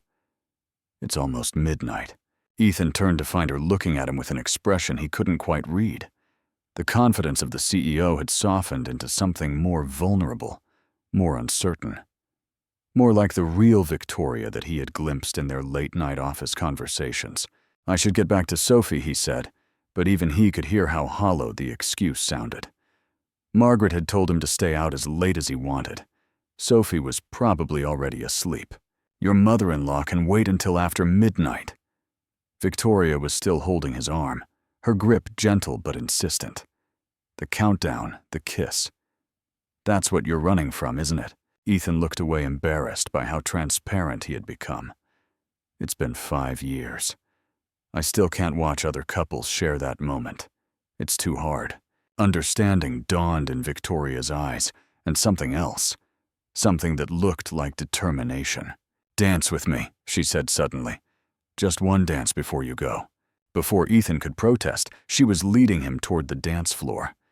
The band was playing something slow and romantic, a cover of a song he vaguely recognized about second chances and new beginnings. The irony wasn't lost on him. Victoria turned to face him, guiding his hand to her waist with a naturalness that surprised them both. Her other hand found his, their fingers intertwining, and then they were moving together, swaying to the music in a way that felt far more intimate than any corporate dance floor moment should. "Sophie told me something interesting last week," Victoria said as they danced, "when I dropped off those financial reports at your apartment." Ethan tried to focus on her words rather than the subtle scent of her perfume, the warmth of her body close to his, the way the red dress seemed to shimmer with every movement. What did she say? She said her mommy sent me to take care of you both. Ethan missed a step, nearly tripping over his own feet. She what? Victoria's eyes were gentle, patient, as if she had been preparing for this moment. She said she talks to Lauren sometimes in her dreams, and Lauren told her that she found someone special to look after you until you could all be together again. The blood drained from Ethan's face. I don't know how she knows these things. I've never told her I don't understand where these ideas come from. I think Victoria said softly that it doesn't matter where they come from. What matters is that Sophie believes them, and honestly, part of me believes them too. Victoria, just listen. Please. She pulled him slightly closer, and Ethan could feel her heart beating through the thin fabric of her dress. When Sophie told me that, I went home, and I cried for 3 hours, because a 5-year-old girl saw something I had been trying to hide from everyone, including myself. What do you mean? I mean that I've had feelings for you for longer than I want to admit. Victoria's voice was barely above a whisper now, almost lost beneath the music. I've watched you raise your daughter with so much love and determination, and I've watched you carry your grief with a dignity that takes my breath away. And I've fallen in love with you, Ethan. Completely and terrifyingly in love with you. Ethan felt the world shift beneath his feet. Victoria, I know it's complicated. I know you're still grieving. I know I'm your boss, and there are 1,000 professional reasons why this is a terrible idea. Victoria's eyes were bright with unshed tears. But Sophie says her mother sent me to you, and I have to believe that means something. The music swelled around them, and Ethan became aware of other couples surrounding them, lost in their own worlds, unaware of the confession happening in their midst. The giant clock at the end of the ballroom showed 11:45. 15 minutes until midnight. 15 minutes until the moment he had been dreading. Or maybe 15 minutes until everything changed. The countdown began at 11:59, a murmur rising from the crowd that grew louder as the final seconds of the year ticked away. 10:08. Ethan and Victoria stood at the edge of the dance floor, still close from their dance, still processing the words that had passed between them. Around them, couples were moving together, preparing for the traditional midnight kiss that Ethan had watched from the sidelines for 5 lonely years. 7-6. 5. I can't. Ethan whispered, old fears surfacing like sea monsters from dark water. Victoria, I don't know if I'm ready. What if I hurt you? What if I'm too broken to? 4-3. 2. Victoria reached up and placed a finger on his lips, silencing him. Her eyes held his with an intensity that made his heart stop, and then she leaned close, her breath warm against his ear, and whispered 2 words that changed everything. Kiss me. 1 Happy New Year. The ballroom exploded in cheers and confetti and the popping of champagne corks. Couples all around them came together in kisses that celebrated the turning of the year. And Ethan, frozen in the chaos, stared at Victoria with his heart in his throat. It's okay to live again, she whispered, her voice cutting through the noise. It's okay to be happy. Your daughter told me that her mother wants this for you, and I think you want it too. Ethan thought about Lauren, about Sophie, about 5 years of loneliness and guilt and fear. He thought about Margaret's blessing and Sophie's dreams and the way Victoria had been there through it all, quietly, patiently waiting for him to be ready. And then he stopped thinking. His hands came up to cradle Victoria's face, and he kissed her. The kiss started tentatively, hesitantly, like a question he wasn't sure he was allowed to ask. But when Victoria kissed him back, when she wrapped her arms around his neck and pressed herself against him, the hesitation dissolved into something deeper. Years of loneliness poured into that kiss, years of denied feelings and suppressed hopes, and carefully constructed walls crumbling all at once. Confetti rained down around them, golden and silver in the chandelier light. The band played Auld Lang Syne, and the crowd sang along, and somewhere in the distance, fireworks were exploding over the city skyline. But Ethan was aware of none of it. His entire world had narrowed to the woman in his arms, to the softness of her lips, to the way she tasted like champagne and promises. When they finally pulled apart, both of them were crying. "I've wanted to do that for 3 years," Victoria admitted, laughing through her tears. Ethan brushed a strand of blonde hair away from her face, marveling at the reality of this moment. "I've been wanting to do that too. I was just too scared to admit it. And now," Ethan looked at her, at this woman who had been patient enough to wait for him, brave enough to risk rejection, kind enough to love not just him, but Sophie too. "Now I'm terrified," he admitted.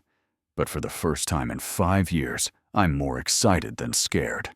Victoria pulled him close again, resting her head against his chest. That's all I needed to hear. They stood there in the middle of the celebration, holding each other as the new year began around them.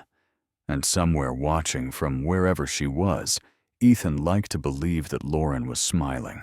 The drive home at 2 in the morning felt like a dream Ethan was afraid of waking from. His lips still tingled with the memory of Victoria's kiss. His heart still raced every time he replayed the moment in his mind. Everything had changed in the span of a single midnight, and he wasn't sure he knew how to handle it. He let himself into the apartment quietly, expecting to find Margaret asleep on the couch and Sophie in bed. What he found instead was his daughter, sitting on the living room floor in her pajamas, a blanket wrapped around her shoulders, watching the door with an expression of determined expectation. Margaret sat in the armchair nearby, looking tired, but unsurprised. Daddy Sophie scrambled to her feet and ran toward him. "You're home!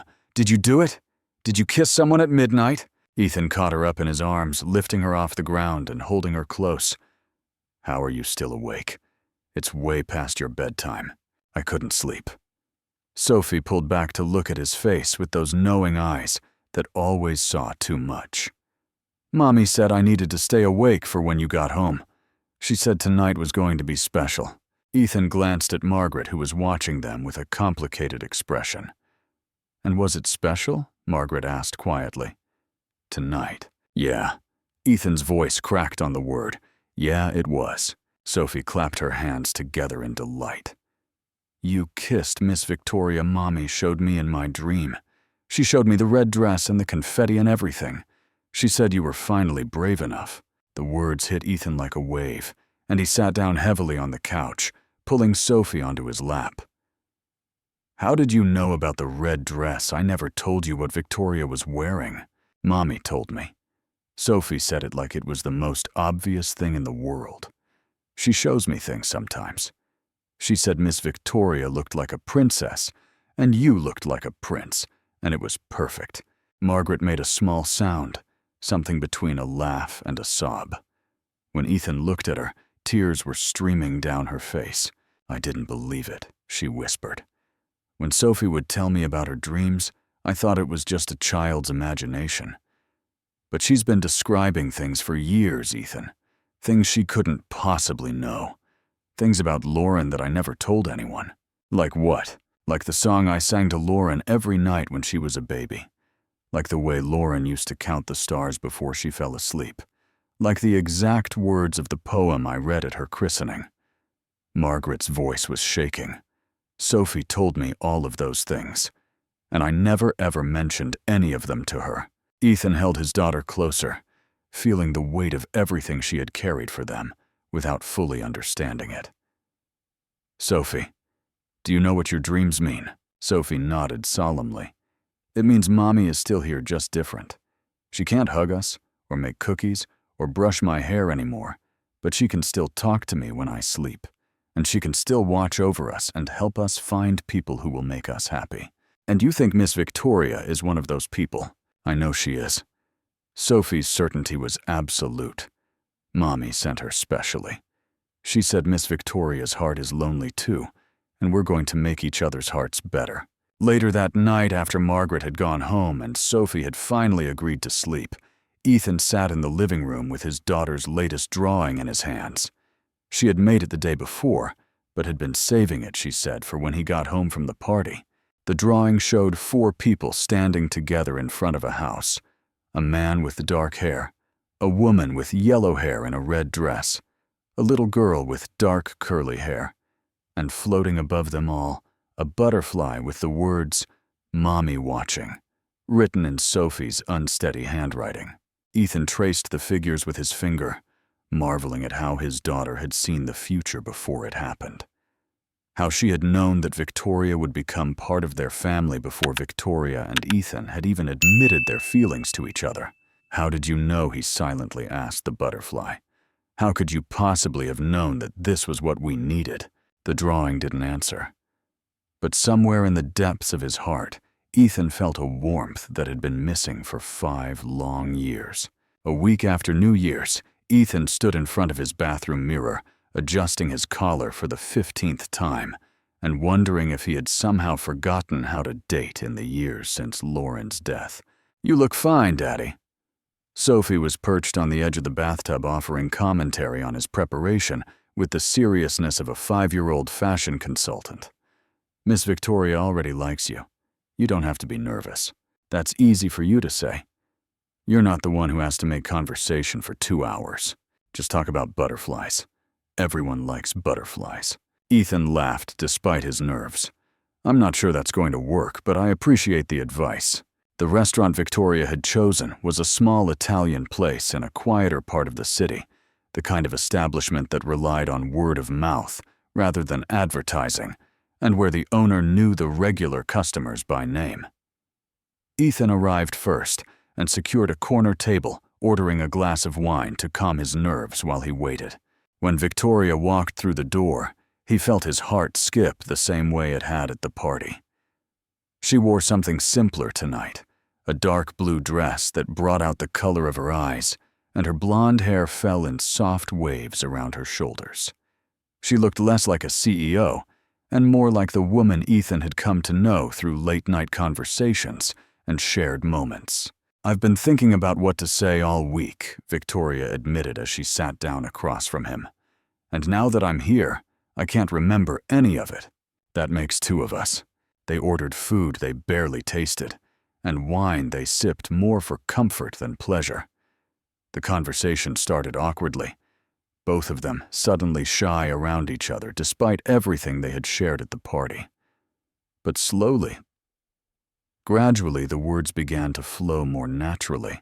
"I should probably tell you something," Victoria said halfway through their appetizers, "about why I was so afraid to admit how I felt about you." Ethan reached across the table and took her hand. "You can tell me anything." So Victoria told him everything. About Richard and the wedding that never was. About the text message that had humiliated her in front of everyone she knew.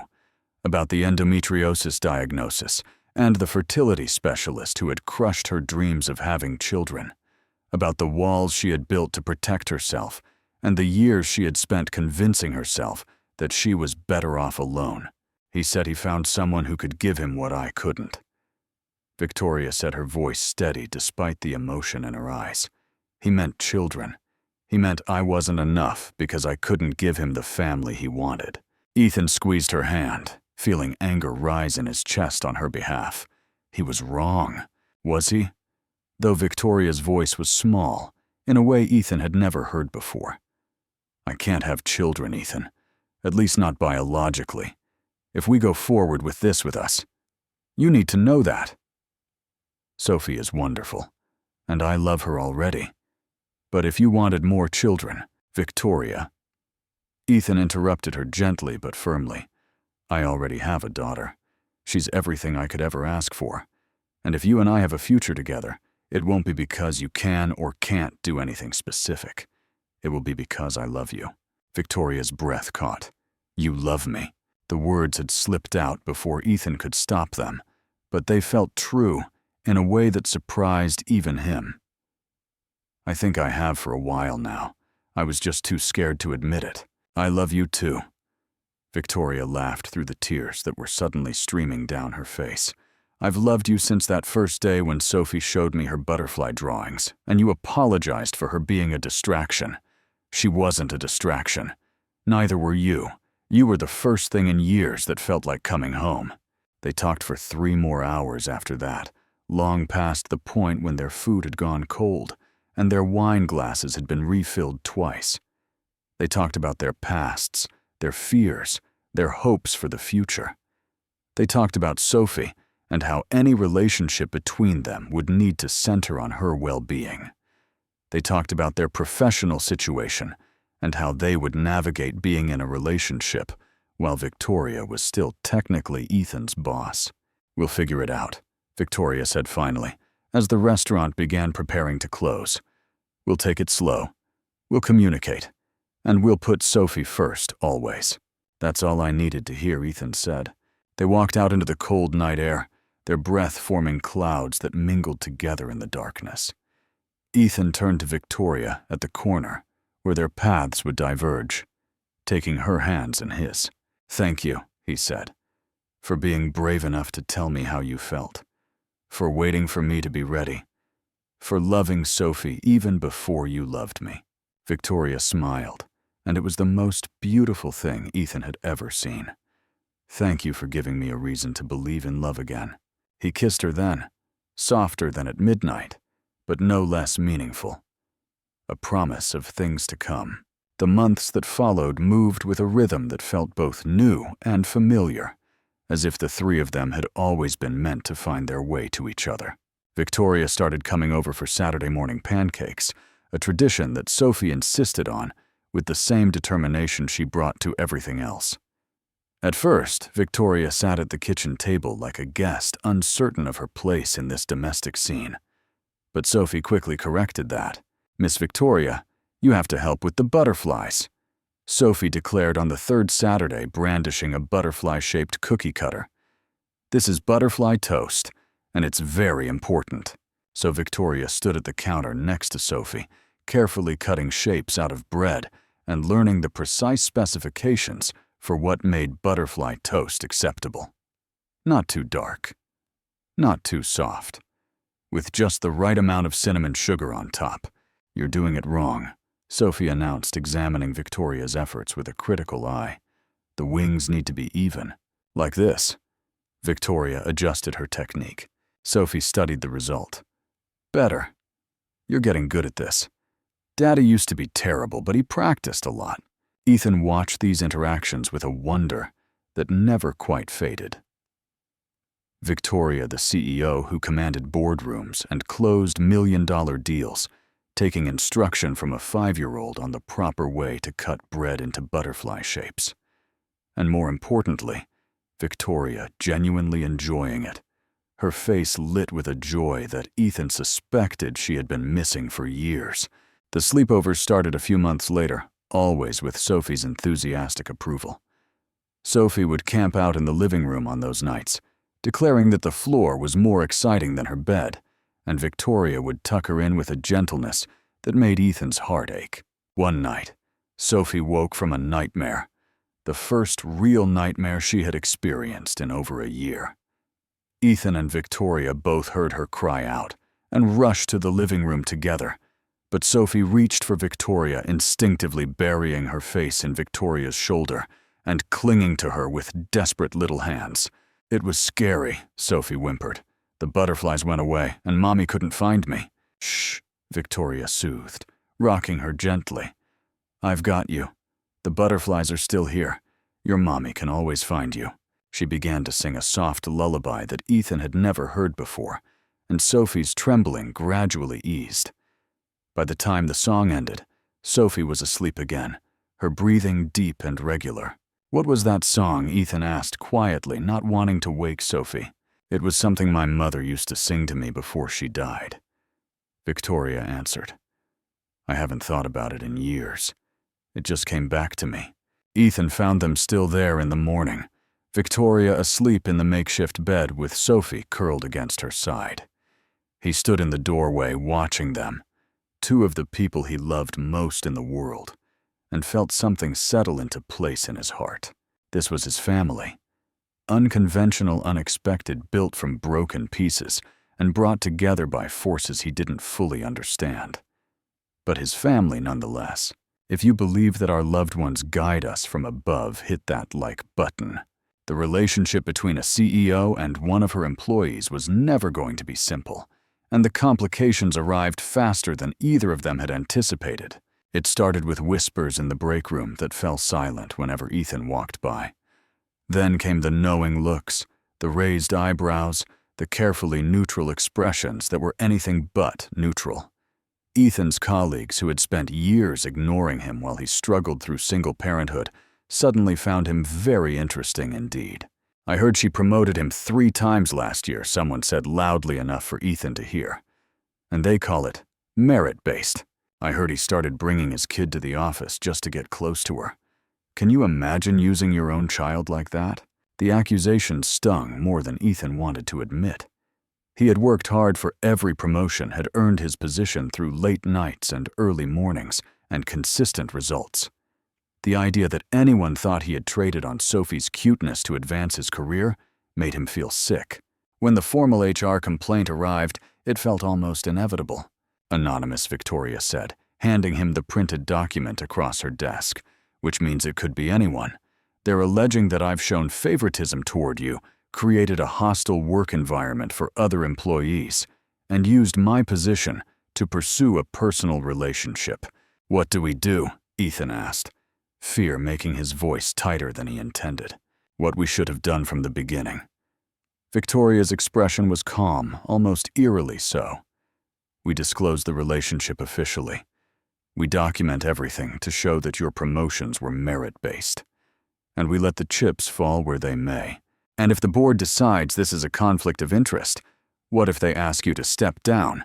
Victoria reached across the desk and took his hand. Then I stepped down. Ethan, I spent years building this career because I thought it was all I would ever have. But now, I have you. I have Sophie.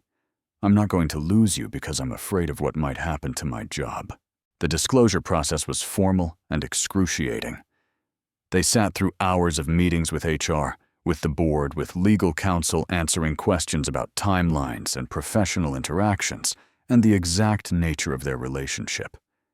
Ethan's personnel file was scrutinized for any sign of favoritism, and Victoria's decision-making history was examined for bias. In the end, the board ruled that while the relationship was unusual, it did not violate company policy, as long as Ethan's performance reviews were conducted by someone outside Victoria's direct influence. A new structure was implemented, and the gossip gradually died down as the scandal seekers moved on to fresher targets. I'm sorry, Ethan said that night as they sat together on Victoria's couch after a particularly exhausting day of depositions. I never wanted to put your career at risk. Don't apologize. Victoria leaned her head against his shoulder. You're worth it. This what we have, it's worth everything. Spring arrived with the warmth that always felt like a miracle after long winter months, and with it came Sophie's 6th birthday. Victoria had taken charge of the party, planning, creating a butterfly-themed celebration that exceeded even Sophie's demanding standards. The backyard was decorated with streamers in every color of the rainbow, and Victoria had somehow tracked down a person who specialized in butterfly releases, bringing dozens of monarchs that would be freed at the party's climax. Sophie wore a butterfly crown that Victoria had crafted by hand, and she presided over her kingdom of friends with the benevolent authority of a tiny queen. There were games and cake and presents and singing, and by the time the last guest left, Sophie was exhausted and exhilarated in equal measure. That was the best birthday ever, she declared, collapsing on the couch next to Victoria. Better than last year. Better than the year before. The best one. I'm glad you liked it, Victoria said, brushing Sophie's dark curls away from her sweaty forehead. You deserve the best birthday ever. Later that night, after the cleanup was done, and Sophie had been bathed and dressed in her favorite pajamas, she appeared in the doorway of the living room where Ethan and Victoria were relaxing. I need to tell you something, Sophie announced with the solemnity that always preceded important declarations. It's about my birthday wish. You're not supposed to tell birthday wishes, Ethan reminded her. They don't come true if you tell. This one's different. It already came true, so I can tell. Sophie climbed onto the couch between them, settling into the space they made for her. I wished for Miss Victoria to stay forever. Victoria's breath caught audibly. Oh, Sophie. And she's staying, so you're right. She's going to be with us forever now. Sophie looked between the two adults with eyes that contained far too much wisdom for her 6 years. Mommy showed me in my dream. She showed me that we were all going to be a family. What exactly did Mommy show you? Ethan asked carefully. Sophie thought about it, her little face scrunched in concentration. She showed me us at Christmas all together around the tree. She showed me Miss Victoria tucking me in at night. She showed me a wedding with flowers and butterflies, and everyone being happy. Sophie looked at Victoria. Can I call you Mommy? Like not instead of Mommy Lauren. She'll always be my angel mommy. But can you be my here mommy, the one who actually hugs me and makes butterfly toast and stays? Victoria was crying openly, now tears streaming down her face as she looked at this child who had claimed her heart from the very beginning. I would love that more than anything, Sophie. If your daddy says it's okay. Sophie turned to Ethan, her eyes pleading. Is it okay, Daddy? Please. Ethan thought about Lauren, about the woman she had been, and the mother she never got to be. He thought about Sophie's dreams, about the messages that seemed to come from somewhere beyond the ordinary world. And he thought about Victoria, who had waited patiently for them, who had loved Sophie before she loved him, who was now being offered the gift she had never expected to receive. Mommy Lauren would want you to have all the love you can get, Ethan said finally. If calling Victoria your here mommy makes you happy, then it makes me happy too. Sophie's shriek of joy nearly deafened them both. She threw herself at Victoria, wrapping her arms around her neck and holding on like she never wanted to let go. I'm going to have 2 mommies, she announced to the universe at large. An angel mommy and a here mommy. That's the best kind of family. And in that moment, watching his daughter embrace the woman he loved, Ethan knew with absolute certainty that Sophie was right. Mother's Day arrived with all the complicated emotions that the holiday had carried since Lauren's death. But this year, there was an additional tension that Ethan could feel building like storm clouds on the horizon. Margaret had invited them for a memorial dinner, as she did every year. They would visit Lauren's grave, leave flowers, share stories about the daughter and mother they had lost. It was a tradition that Ethan had never questioned a way of keeping Lauren's memory alive for Sophie. But when Ethan mentioned that Victoria might join them this year, Margaret's reaction was immediate and intense. Absolutely not. Her voice crackled through the phone with a sharpness that Ethan hadn't heard in months. This is about honoring my daughter. It's not appropriate to bring that woman. Victoria isn't just that woman, Margaret. She's part of our family now. Sophie calls her Mommy Victoria. The silence on the other end of the line was deafening. I need to process this. Margaret finally said, her voice strangled. We'll talk at dinner. Without her. Ethan arrived at Margaret's house that evening with Sophie, who was clutching a handmade card for her grandmother and a bouquet of daisies that she had insisted on picking herself. Victoria had stayed behind at Ethan's apartment, understanding that some battles needed to be fought before peace could be made. The memorial visit to Lauren's grave was harder than usual. Sophie placed her flowers carefully and talked to her angel mommy about her birthday party, about school, about all the things that had changed in the past year. Margaret stood rigid beside them, her jaw tight and her eyes too bright. It wasn't until they returned to Margaret's house for dinner that the explosion finally came. How could you do this? Margaret's voice cracked like a whip as soon as Sophie had been settled in the living room with cartoons.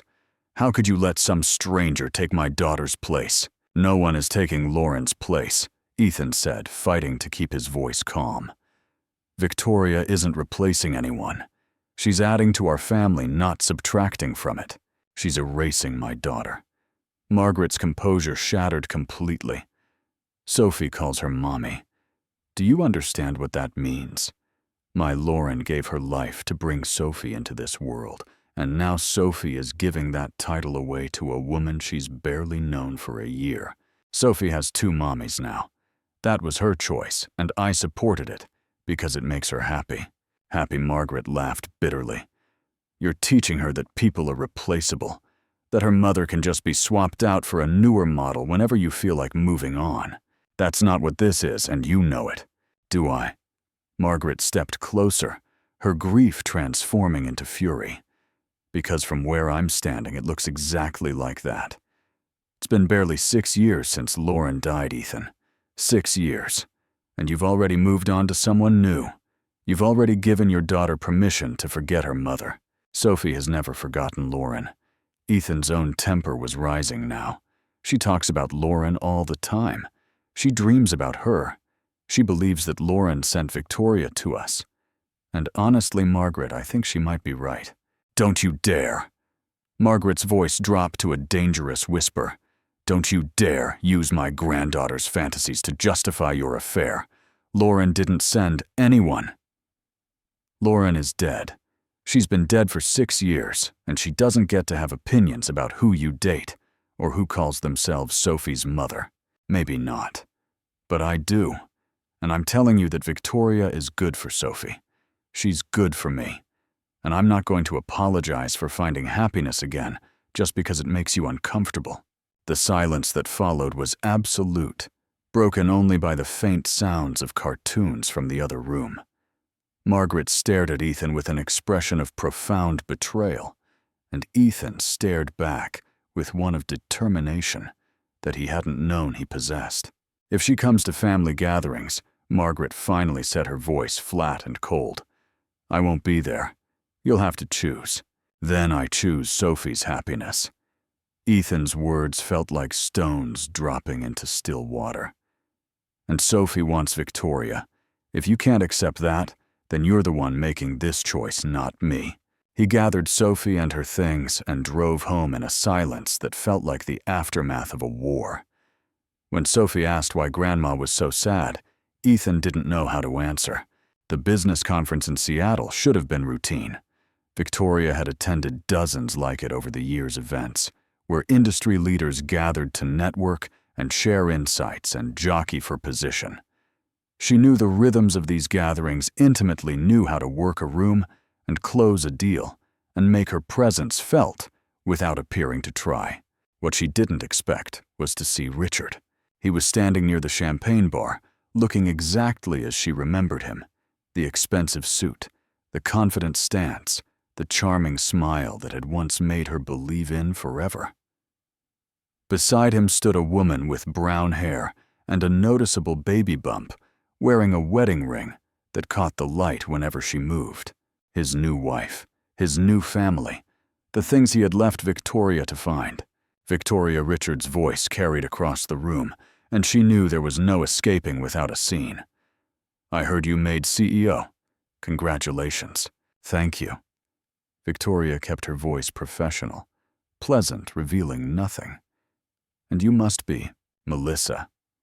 The pregnant woman extended her hand with a smile that seemed genuine. Richard talks about you sometimes. He says you were brilliant to work with. Victoria forced herself to shake the offered hand, to smile, to play the game. That's kind of him. I was just telling Melissa about your rise through the company, Richard said smoothly. Quite a story, really. Victoria here was always going to be successful. She's the type who doesn't let anything hold her back. The implication was subtle, but unmistakable. Victoria's success was her compensation for what she couldn't have, the career that replaced the family she would never build. I understand you're seeing someone now. Richard continued, his tone casual but his eyes sharp. A widower, I heard. With a daughter. That's right. Interesting choice. Richard's smile didn't reach his eyes. Couldn't find your own family, so you're borrowing someone else's. That's very practical of you, Victoria. Very efficient. The words landed like blows, hitting exactly where they were aimed. Victoria felt her composure cracking, felt the old wounds tearing open, felt every fear she had ever had about her relationship with Ethan suddenly validated by the man who had once promised to love her forever. If you'll excuse me, she managed. I have a session to attend. She didn't make it to the session. She made it to the bathroom, where she locked herself in a stall and cried for 20 minutes, pressing her hands against her mouth to muffle the sounds. When she finally emerged, her makeup was ruined and her confidence was in tatters. She called Ethan's number 3 times, but couldn't bring herself to let it connect. What would she say? That Richard was right. That she was just borrowing someone else's family because she couldn't create her own. That maybe she didn't deserve the happiness she had found. Over the days that followed, Victoria began to pull away. She told herself she was just processing, just needing space, but the truth was that Richard's words had burrowed deep into her psyche and awakened every fear she had ever tried to bury. Maybe she wasn't enough. Maybe she never had been. Maybe she was fooling herself by thinking she could be a real mother to Sophie when she couldn't even have children of her own. The walls she had torn down for Ethan began to rebuild themselves brick by invisible brick. The nightmare came without warning on a Thursday night, exactly 3 weeks after Victoria had attended the conference, and exactly 2 weeks after she had started pulling away from Ethan and Sophie without explanation. In the dream, Ethan was standing in the hospital room where Lauren had died. She was there, too pale and beautiful, dressed in the hospital gown she had worn at the end. But instead of dying, she was sitting up alive, her eyes fixed on him with an expression of profound disappointment. "You promised," Lauren whispered. "You promised to love me forever." "I do love you," Ethan said in the dream. "I never stopped loving you, but you love her now." Lauren's face twisted with pain. "You've given her my daughter. You've let Sophie call her mommy. You've replaced me. That's not true. That's not what this is." "Forever," Lauren repeated. And now she was fading, dissolving, her voice becoming fainter with every word. "You said forever." But forever only lasted 6 years.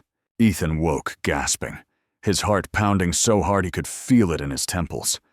The sheets were soaked with sweat, and his hands were shaking when he raised them to wipe his face. It was just a dream. Lauren wasn't angry.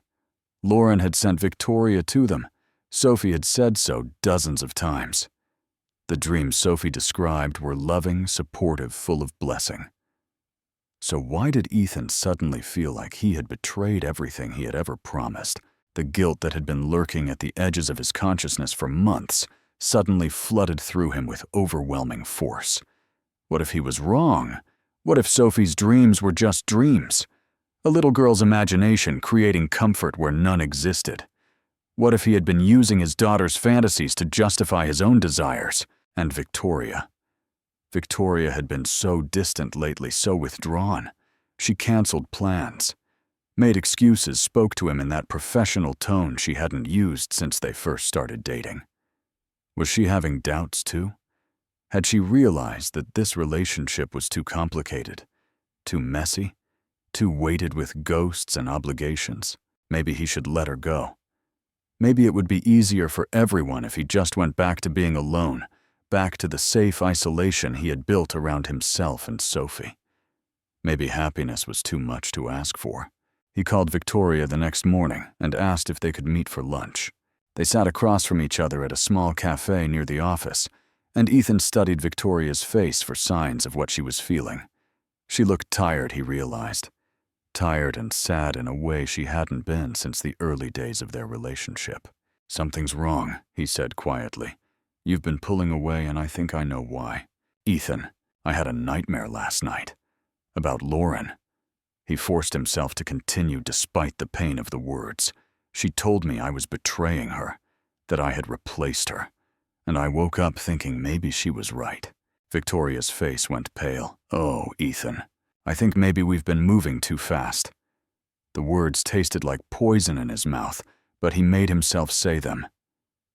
"Maybe I'm not as ready as I thought I was. Maybe I'm still too broken to—" "Stop!" Victoria's voice was sharp, cutting through his self-flagellation. "Just stop. Victoria, I've been pulling away because I saw my ex at the conference. Richard." She spat the name like a curse. "He said things. Cruel things about how I couldn't find my own family, so I was borrowing yours. And I believed him. I let him convince me that I don't deserve what we have."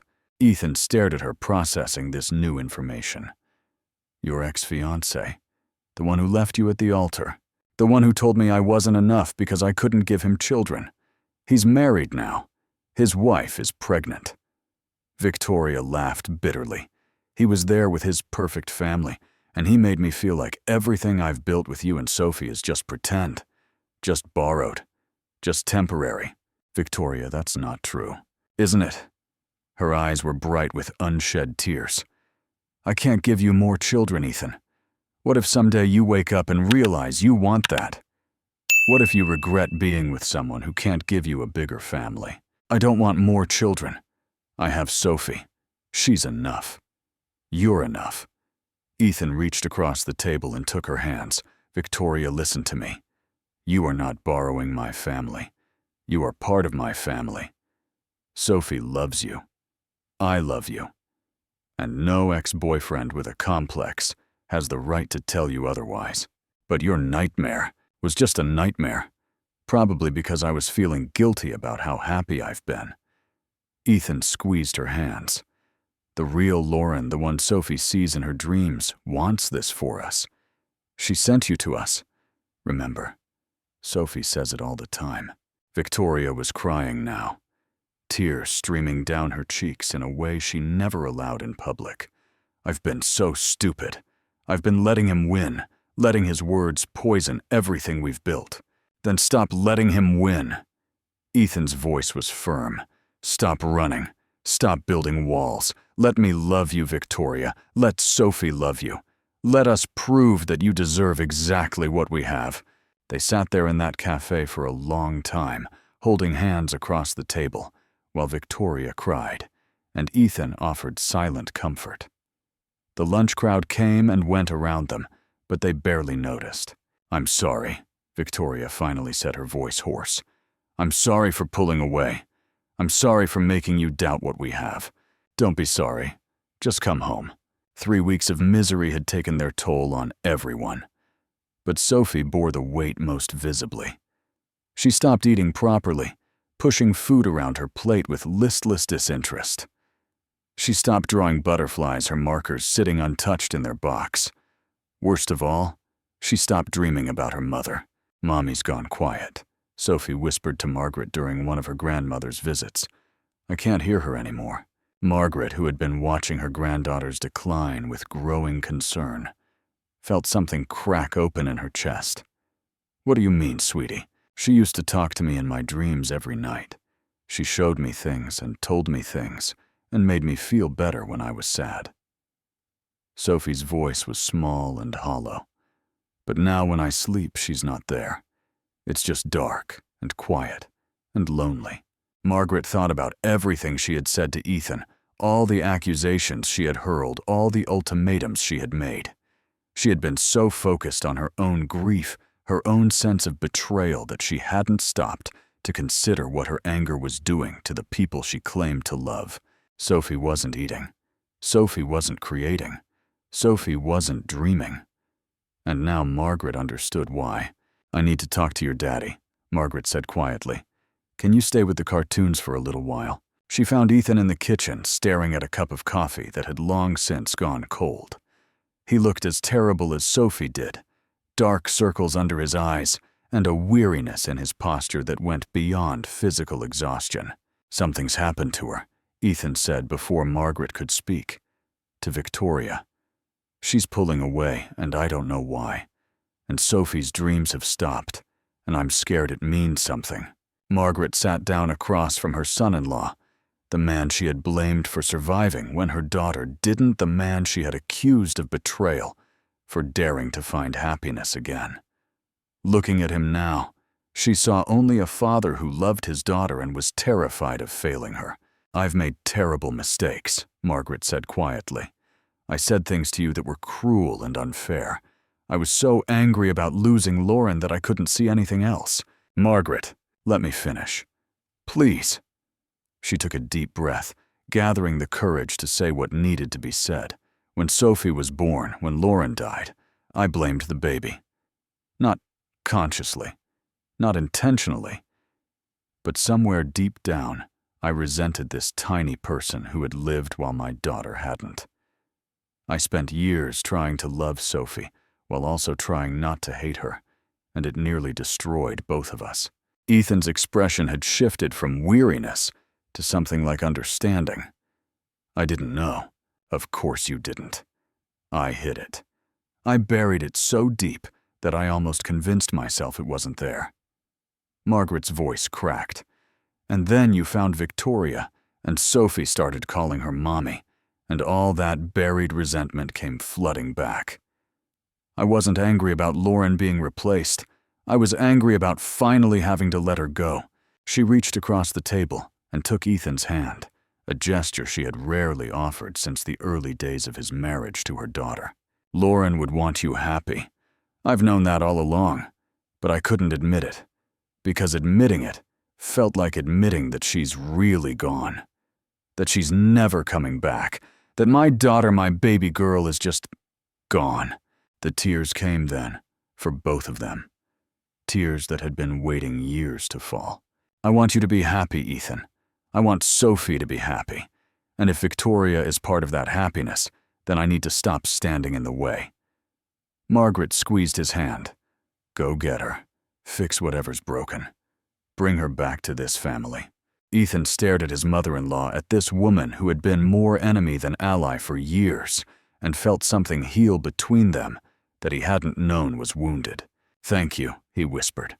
Thank you, Margaret. Victoria was in her office when Ethan arrived, buried behind a stack of reports that she had been using as a shield against the world. The professional mask was firmly in place, the CEO armor that protected her from everything that might hurt her. We need to talk, Ethan said, closing the door behind him. I'm in the middle of something. Victoria didn't look up from her papers. Can this wait? No, it can't. Something in his tone made her finally meet his eyes, and what she saw there made her set down her pen. Sophie stopped dreaming about Lauren, Ethan said quietly. It happened around the same time you started pulling away. She told my mother-in-law that her mommy has gone quiet, that she can't hear her anymore. Victoria's facade cracked slightly. That's not because of me, isn't it? Ethan stepped closer to her desk. Sophie believes that Lauren sent you to us. She believes that her mother is watching over us and guiding us toward happiness. And when you started withdrawing, when you let Richard's words poison what we have, Sophie lost her connection to her mother. Ethan, that's not fair. You can't put that on me. I'm not putting anything on you. I'm telling you what's happening. Ethan's voice softened. I'm telling you that your choice to pull away has consequences that go beyond you and me. We're a family, Victoria, whether you feel ready to accept that or not. What you do affects all of us. Victoria stood abruptly, moving to the window, where she could look out at the city skyline without meeting his eyes. I told you what Richard said. I told you how it made me feel. You did. And I told you he was wrong. Ethan came to stand beside her. But here's what you haven't told me. What do you want? Not what you're afraid of, not what you think you deserve, but what you actually want. Victoria was silent for a long moment, her jaw tight with the effort of holding back emotion. I want Sophie to call me mommy, without it feeling like I'm stealing something that isn't mine. I want to wake up next to you without wondering if you're comparing me to Lauren. I want to stop being afraid that everything we have is going to be taken away because I'm not enough. You are enough. Ethan took her hand, turning her to face him. You have been enough since the first day Sophie showed you her butterfly drawings, and you knelt down to her level and really listened. You were enough when you cried over a child's birthday card, and pretended you weren't. You were enough when you sang my daughter to sleep with a lullaby from your own mother. He cupped her face in his hands, forcing her to look at him. Victoria Hayes. I am not with you because you're convenient or available, or because you remind me of Lauren. I'm with you because you are extraordinary, because you make me better, because you love my daughter like she's your own. And that is not borrowing or pretending or being second best. That is just love. Victoria's tears finally broke free, streaming down her face as her walls came tumbling down. Last night, she whispered Sophie's dream came back. She texted me this morning. She said her mommy Lauren was there again, and she had a message. What was the message? Go bring her home. Victoria laughed through her tears. A 6-year-old texted me at 7 a.m. with a message from her dead mother telling me to come home. Ethan pulled her into his arms, holding her tight as she cried against his chest. Then come home. Stop running. Stop hiding. Come home to me and Sophie and let us prove that you belong with us. I'm scared, Victoria admitted, her voice muffled against his shirt. I know. I'm scared too.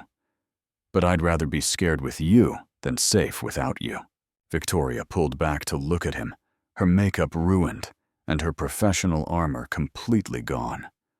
What remained was just Victoria, the real Victoria, the woman who had been waiting her whole life for someone to see her exactly as she was and choose her anyway. Okay, she said. Okay, I'll come home. Fall arrived in a blaze of color that seemed almost choreographed, as if the universe had decided to dress itself up for what was about to happen.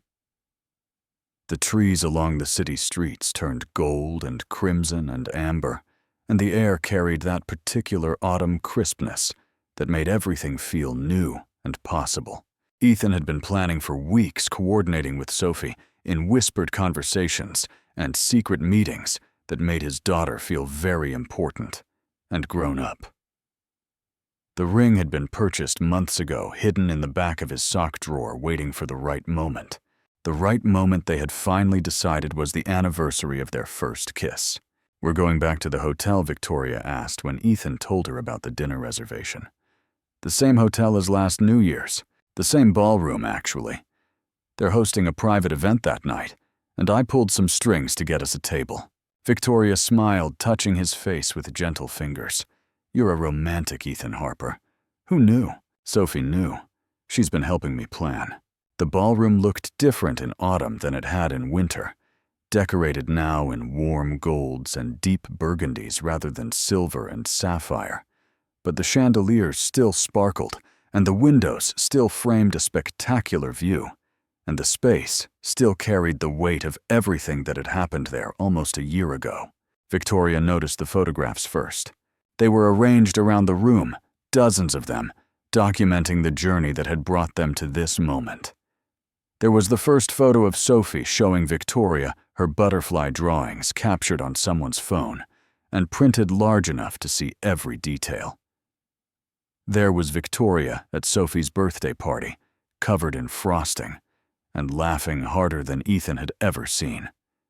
There was the three of them at the beach last summer, building a sandcastle that kept collapsing while Sophie shrieked with delight.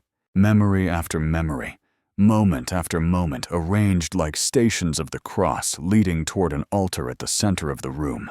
Ethan! What is this? Victoria's voice was barely above a whisper. Before he could answer, Sophie appeared from behind one of the photo displays. She was wearing a princess dress that she had insisted on, complete with a small tiara that caught the light. In her hands, she held a sign decorated with butterflies and hearts, the words written in her best first-grader handwriting. Will you be my mommy forever? Victoria's hands flew to her mouth, tears already forming. Sophie. Ethan stepped forward, taking her hands in his, kneeling before her on one knee, the way he had imagined doing 1,000 times. Victoria Hayes. He set his voice steady despite the emotion threatening to overwhelm him a year ago. You asked me to kiss you at midnight. You were brave enough to take a risk that terrified you, and you changed my life forever. He pulled the ring box from his pocket, opening it to reveal the simple, elegant diamond he had chosen, with Sophie's enthusiastic assistance. I've spent the past year falling more in love with you every single day. I've watched you become a mother to my daughter. I've learned what it means to be part of something bigger than myself. And I've realized that I want to spend the rest of my life making you as happy as you've made me. Sophie had moved to stand beside him, still holding her sign, her little face glowing with excitement. Victoria, will you marry me?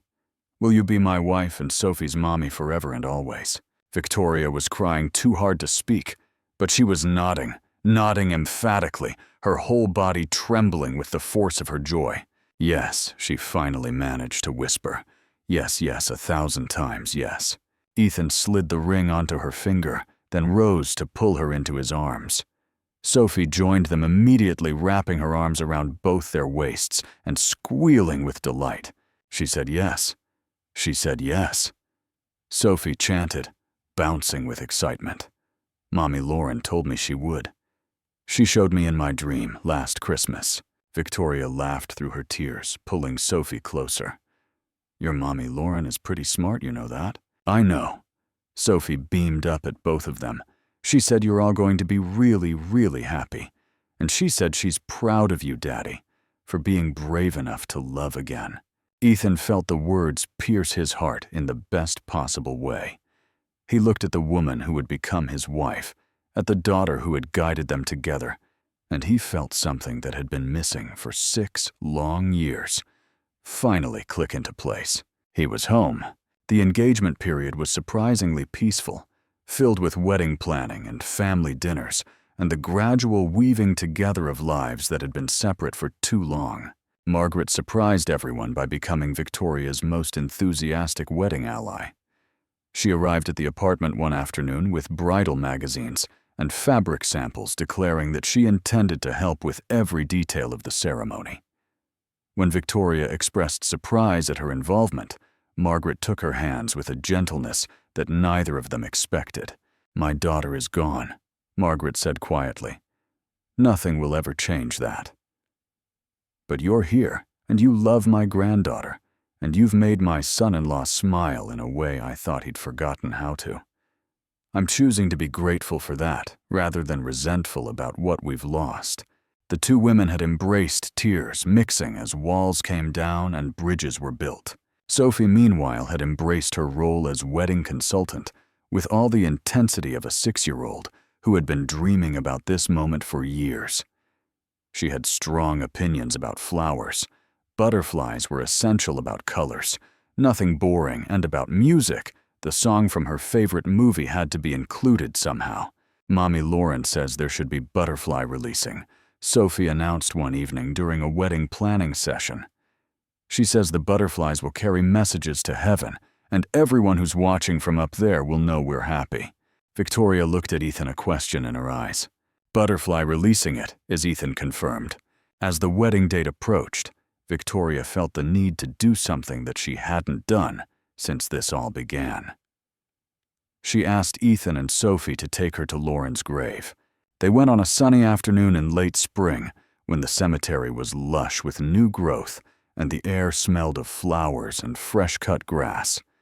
Sophie led the way, chattering about what she planned to tell her angel mommy, while Ethan and Victoria followed hand in hand. Lauren's headstone was simple and elegant, her name and dates carved into gray marble with a small butterfly etched beneath the inscription.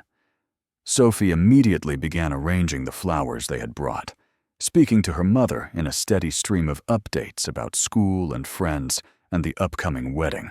Victoria hung back at first, uncertain of her place in this intimate moment. But then Sophie turned and reached for her hand, pulling her forward to kneel beside the grave. "This is Mommy Victoria," Sophie told the headstone seriously. "She's going to marry Daddy and be my here mommy. I know you already know her because you sent her to us, but I wanted you to meet her properly." Victoria felt tears burning in her eyes. "Hello, Lauren," she said softly. "I never got to meet you, but I feel like I know you through Sophie and Ethan. They talk about you all the time, and I can see pieces of you in both of them." She paused, gathering her courage. "I want you to know that I'm not trying to replace you. I never could, and I never want to. You're Sophie's mother in ways that I can never be, and Ethan loved you in a way that will always be part of him. What I'm offering is different, not more or less, just different." Sophie squeezed her hand encouragingly. "I promise to love your daughter with everything I have. I promise to keep your memory alive for her, to make sure she knows how much you wanted her, how much you loved her, even before you met her. And I promise to love Ethan in a way that honors what you shared together, building on the foundation you created, rather than trying to erase it." A butterfly appeared from nowhere, a vivid blue morpho that had no business being in this part of the country in this season. It circled their heads once, twice, 3 times, then landed briefly on Sophie's outstretched hand before fluttering away toward the sun. Mommy Lauren says, "Thank you." Sophie whispered, her eyes following the butterfly's flight. She says she's happy now. She says we all are. Ethan put his arm around Victoria's shoulders, pulling her close while Sophie continued to watch the sky where the butterfly had disappeared. "Thank you," Ethan whispered in Victoria's ear. "Thank you for understanding. Thank you for everything." The garden venue had been transformed into something from a fairy tale, with white flowers cascading from every surface and butterflies everywhere, real ones fluttering through the air and decorative ones adorning the tables and hanging from delicate threads along the aisle. Victoria stood in the bridal suite wearing an elegant white gown that Margaret had helped her choose, looking at her reflection in the mirror and trying to believe that this was really happening. "You look beautiful," Margaret said, making a final adjustment to Victoria's veil. Lauren would have approved. "You think so? I know so." Margaret's eyes were bright with emotion. She would have been grateful that Sophie has someone like you, and she would have been happy that Ethan found love again. The ceremony itself was small and intimate, just family and close friends gathered in the golden afternoon light. Ethan stood at the altar watching the entrance with an expression of barely contained anticipation, while Sophie took her place as flower girl, dressed in a miniature version of Victoria's gown, with a butterfly crown perched on her dark curls. When Victoria appeared, Ethan's breath caught the way it had a year ago in the New Year's ballroom. She was radiant, glowing with a happiness that seemed to light up everything around her. As she walked toward him, their eyes met and held speaking volumes that words could never capture. The vows were personal and powerful. Ethan began, his voice steady. "Despite the tears in his eyes, I spent 5 years believing that love was something that happened once, that my heart had reached its capacity, and there was no room for more. You proved me wrong. You taught me that love isn't finite. It grows. It expands. It makes room for everyone who deserves to be there." He took her hands in his. "I vow to love you through every challenge and every celebration. I vow to support your dreams and dry your tears and laugh at your jokes, even when they're not that funny. And I vow to spend every day showing you that you are enough, you are worthy, and you are exactly what Sophie and I need." Victoria's tears were falling freely now, but she was smiling. "Ethan," she said, her voice thick with emotion, "I came into your life, carrying wounds I thought would never heal. I had convinced myself that I would always be alone. That family was something that happened to other people, that I would never be anyone's first choice. You and Sophie changed everything." She glanced at Sophie, who was watching with rapt attention. "I vow to love you with a love that honors the past while embracing the future. I vow to be the partner you deserve, the mother Sophie needs, and the woman who makes your house a home. And I vow to spend every day proving that Lauren was right, that I was meant to find you, and that what we have is exactly what it was always supposed to be." Sophie's addition to the ceremony came next. She stepped forward, her little face serious with the importance of what she was about to do. "I have something from Mommy Lauren," she announced, reaching into the small basket she had carried down the aisle. Inside were dozens of tiny butterflies made from tissue paper and attached to transparent strings. Sophie began releasing them one by one, and as they caught the breeze, they rose into the air like a shower of colored confetti swirling around the couple and their guests. "Mommy Lauren says congratulations," Sophie declared. "She says the butterflies are carrying her love to both of you, and she says she's proud of us for finding each other." The kiss that sealed their vows was both an ending and a beginning. An ending to the loneliness that had defined both their lives, and a beginning to everything that would come next. The reception that followed was filled with joy, with laughter, with toasts that made everyone cry, and dances that made everyone smile. But the moment Ethan would remember forever came during their first dance as husband and wife, when Sophie ran onto the dance floor and demanded to be included. The three of them swayed together, a family unit at last, while the band played and the guests watched with tears in their eyes. "I love you, Daddy," Sophie whispered, her arms wrapped around both of them. "And I love you, Mommy Victoria." "I love you too, sweetheart," Victoria replied. "Forever and always." 1 year exactly since the kiss that changed everything, Ethan and Victoria found themselves back in the Grand Monarch Hotel ballroom for the company's New Year's Eve party. But everything was different now. Victoria wore red again, a deliberate callback to the dress that had stopped Ethan's heart. But this time, a wedding band glinted on her finger alongside the engagement ring. Sophie wore a miniature red dress that she had insisted on declaring that she wanted to match her Mommy Victoria. "It feels like a lifetime ago," Victoria said, looking around the same room where their story had really begun. "And also like yesterday." "Both things are true," Ethan agreed, pulling her close. "Time is funny that way." The countdown began, the familiar numbers that had once filled Ethan with dread, now carrying only excitement and gratitude. 10, 9, 8. Sophie bounced between them, too excited to stand still.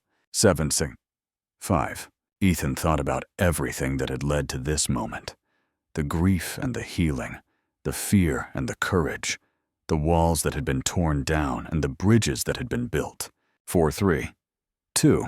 Victoria smiled up at him, her green eyes reflecting the ballroom lights, full of love and happiness and complete certainty. "One happy new year." They kissed as the confetti fell. Sophie squeezed between them, giggling at the tickle of paper on her skin. "Thank you," Victoria whispered when they finally broke apart. "Thank you for kissing me back 1 year ago." "Thank you for being brave enough to ask," Ethan replied. Sophie tugged on both their hands, demanding attention. "Mommy Lauren says, 'Happy New Year.' She says this year is going to be even better than last year." Ethan and Victoria looked at each other over their daughter's head, seeing the same joy and gratitude reflected in each other's eyes. "I believe her," Victoria said softly. The three of them stood together as the new year began, confetti raining down around them, surrounded by friends and colleagues who had witnessed their journey from tragedy to triumph. And somewhere above, watching with a mother's love that transcended even death, a butterfly spread its wings and soared. The family portrait hanging above the fireplace had grown since that first New Year's kiss. Ethan and Victoria stood in the center, their arms around each other, looking at the camera with the easy happiness of a couple who had weathered storms and emerged stronger. Beside them, Sophie had grown into an 11-year-old, with her mother's dark curls and her father's determined chin. And in Victoria's arms, a 3-year-old girl with blonde hair and green eyes smiled her gap-toothed smile. Hope Harper adopted at birth from a teenage mother who had chosen the couple specifically because of their story, because she wanted her daughter to be raised by people who understood that family wasn't defined by biology, but by love. "Mommy Lauren says Hope has her eyes," Sophie announced one evening, studying her baby sister with the serious attention of an older sibling. "She says Hope was always supposed to be part of our family, just like you were." "Mommy Victoria." Victoria smiled, still amazed after all these years by Sophie's dreams and the comfort they brought. The dreams continued, though less frequently, now appearing at moments when guidance was needed or reassurance was sought. Lauren remained a presence in their lives, not as a ghost, but as a guardian, watching over the family she had helped create. Margaret had become the grandmother she was always meant to be. Doting on both girls equally, her complicated grief transformed into uncomplicated love. She visited every Sunday for dinner, taught Sophie to bake Lauren's favorite recipes, and told stories about the daughter she had lost, until that daughter felt as real to Hope as she did to Sophie.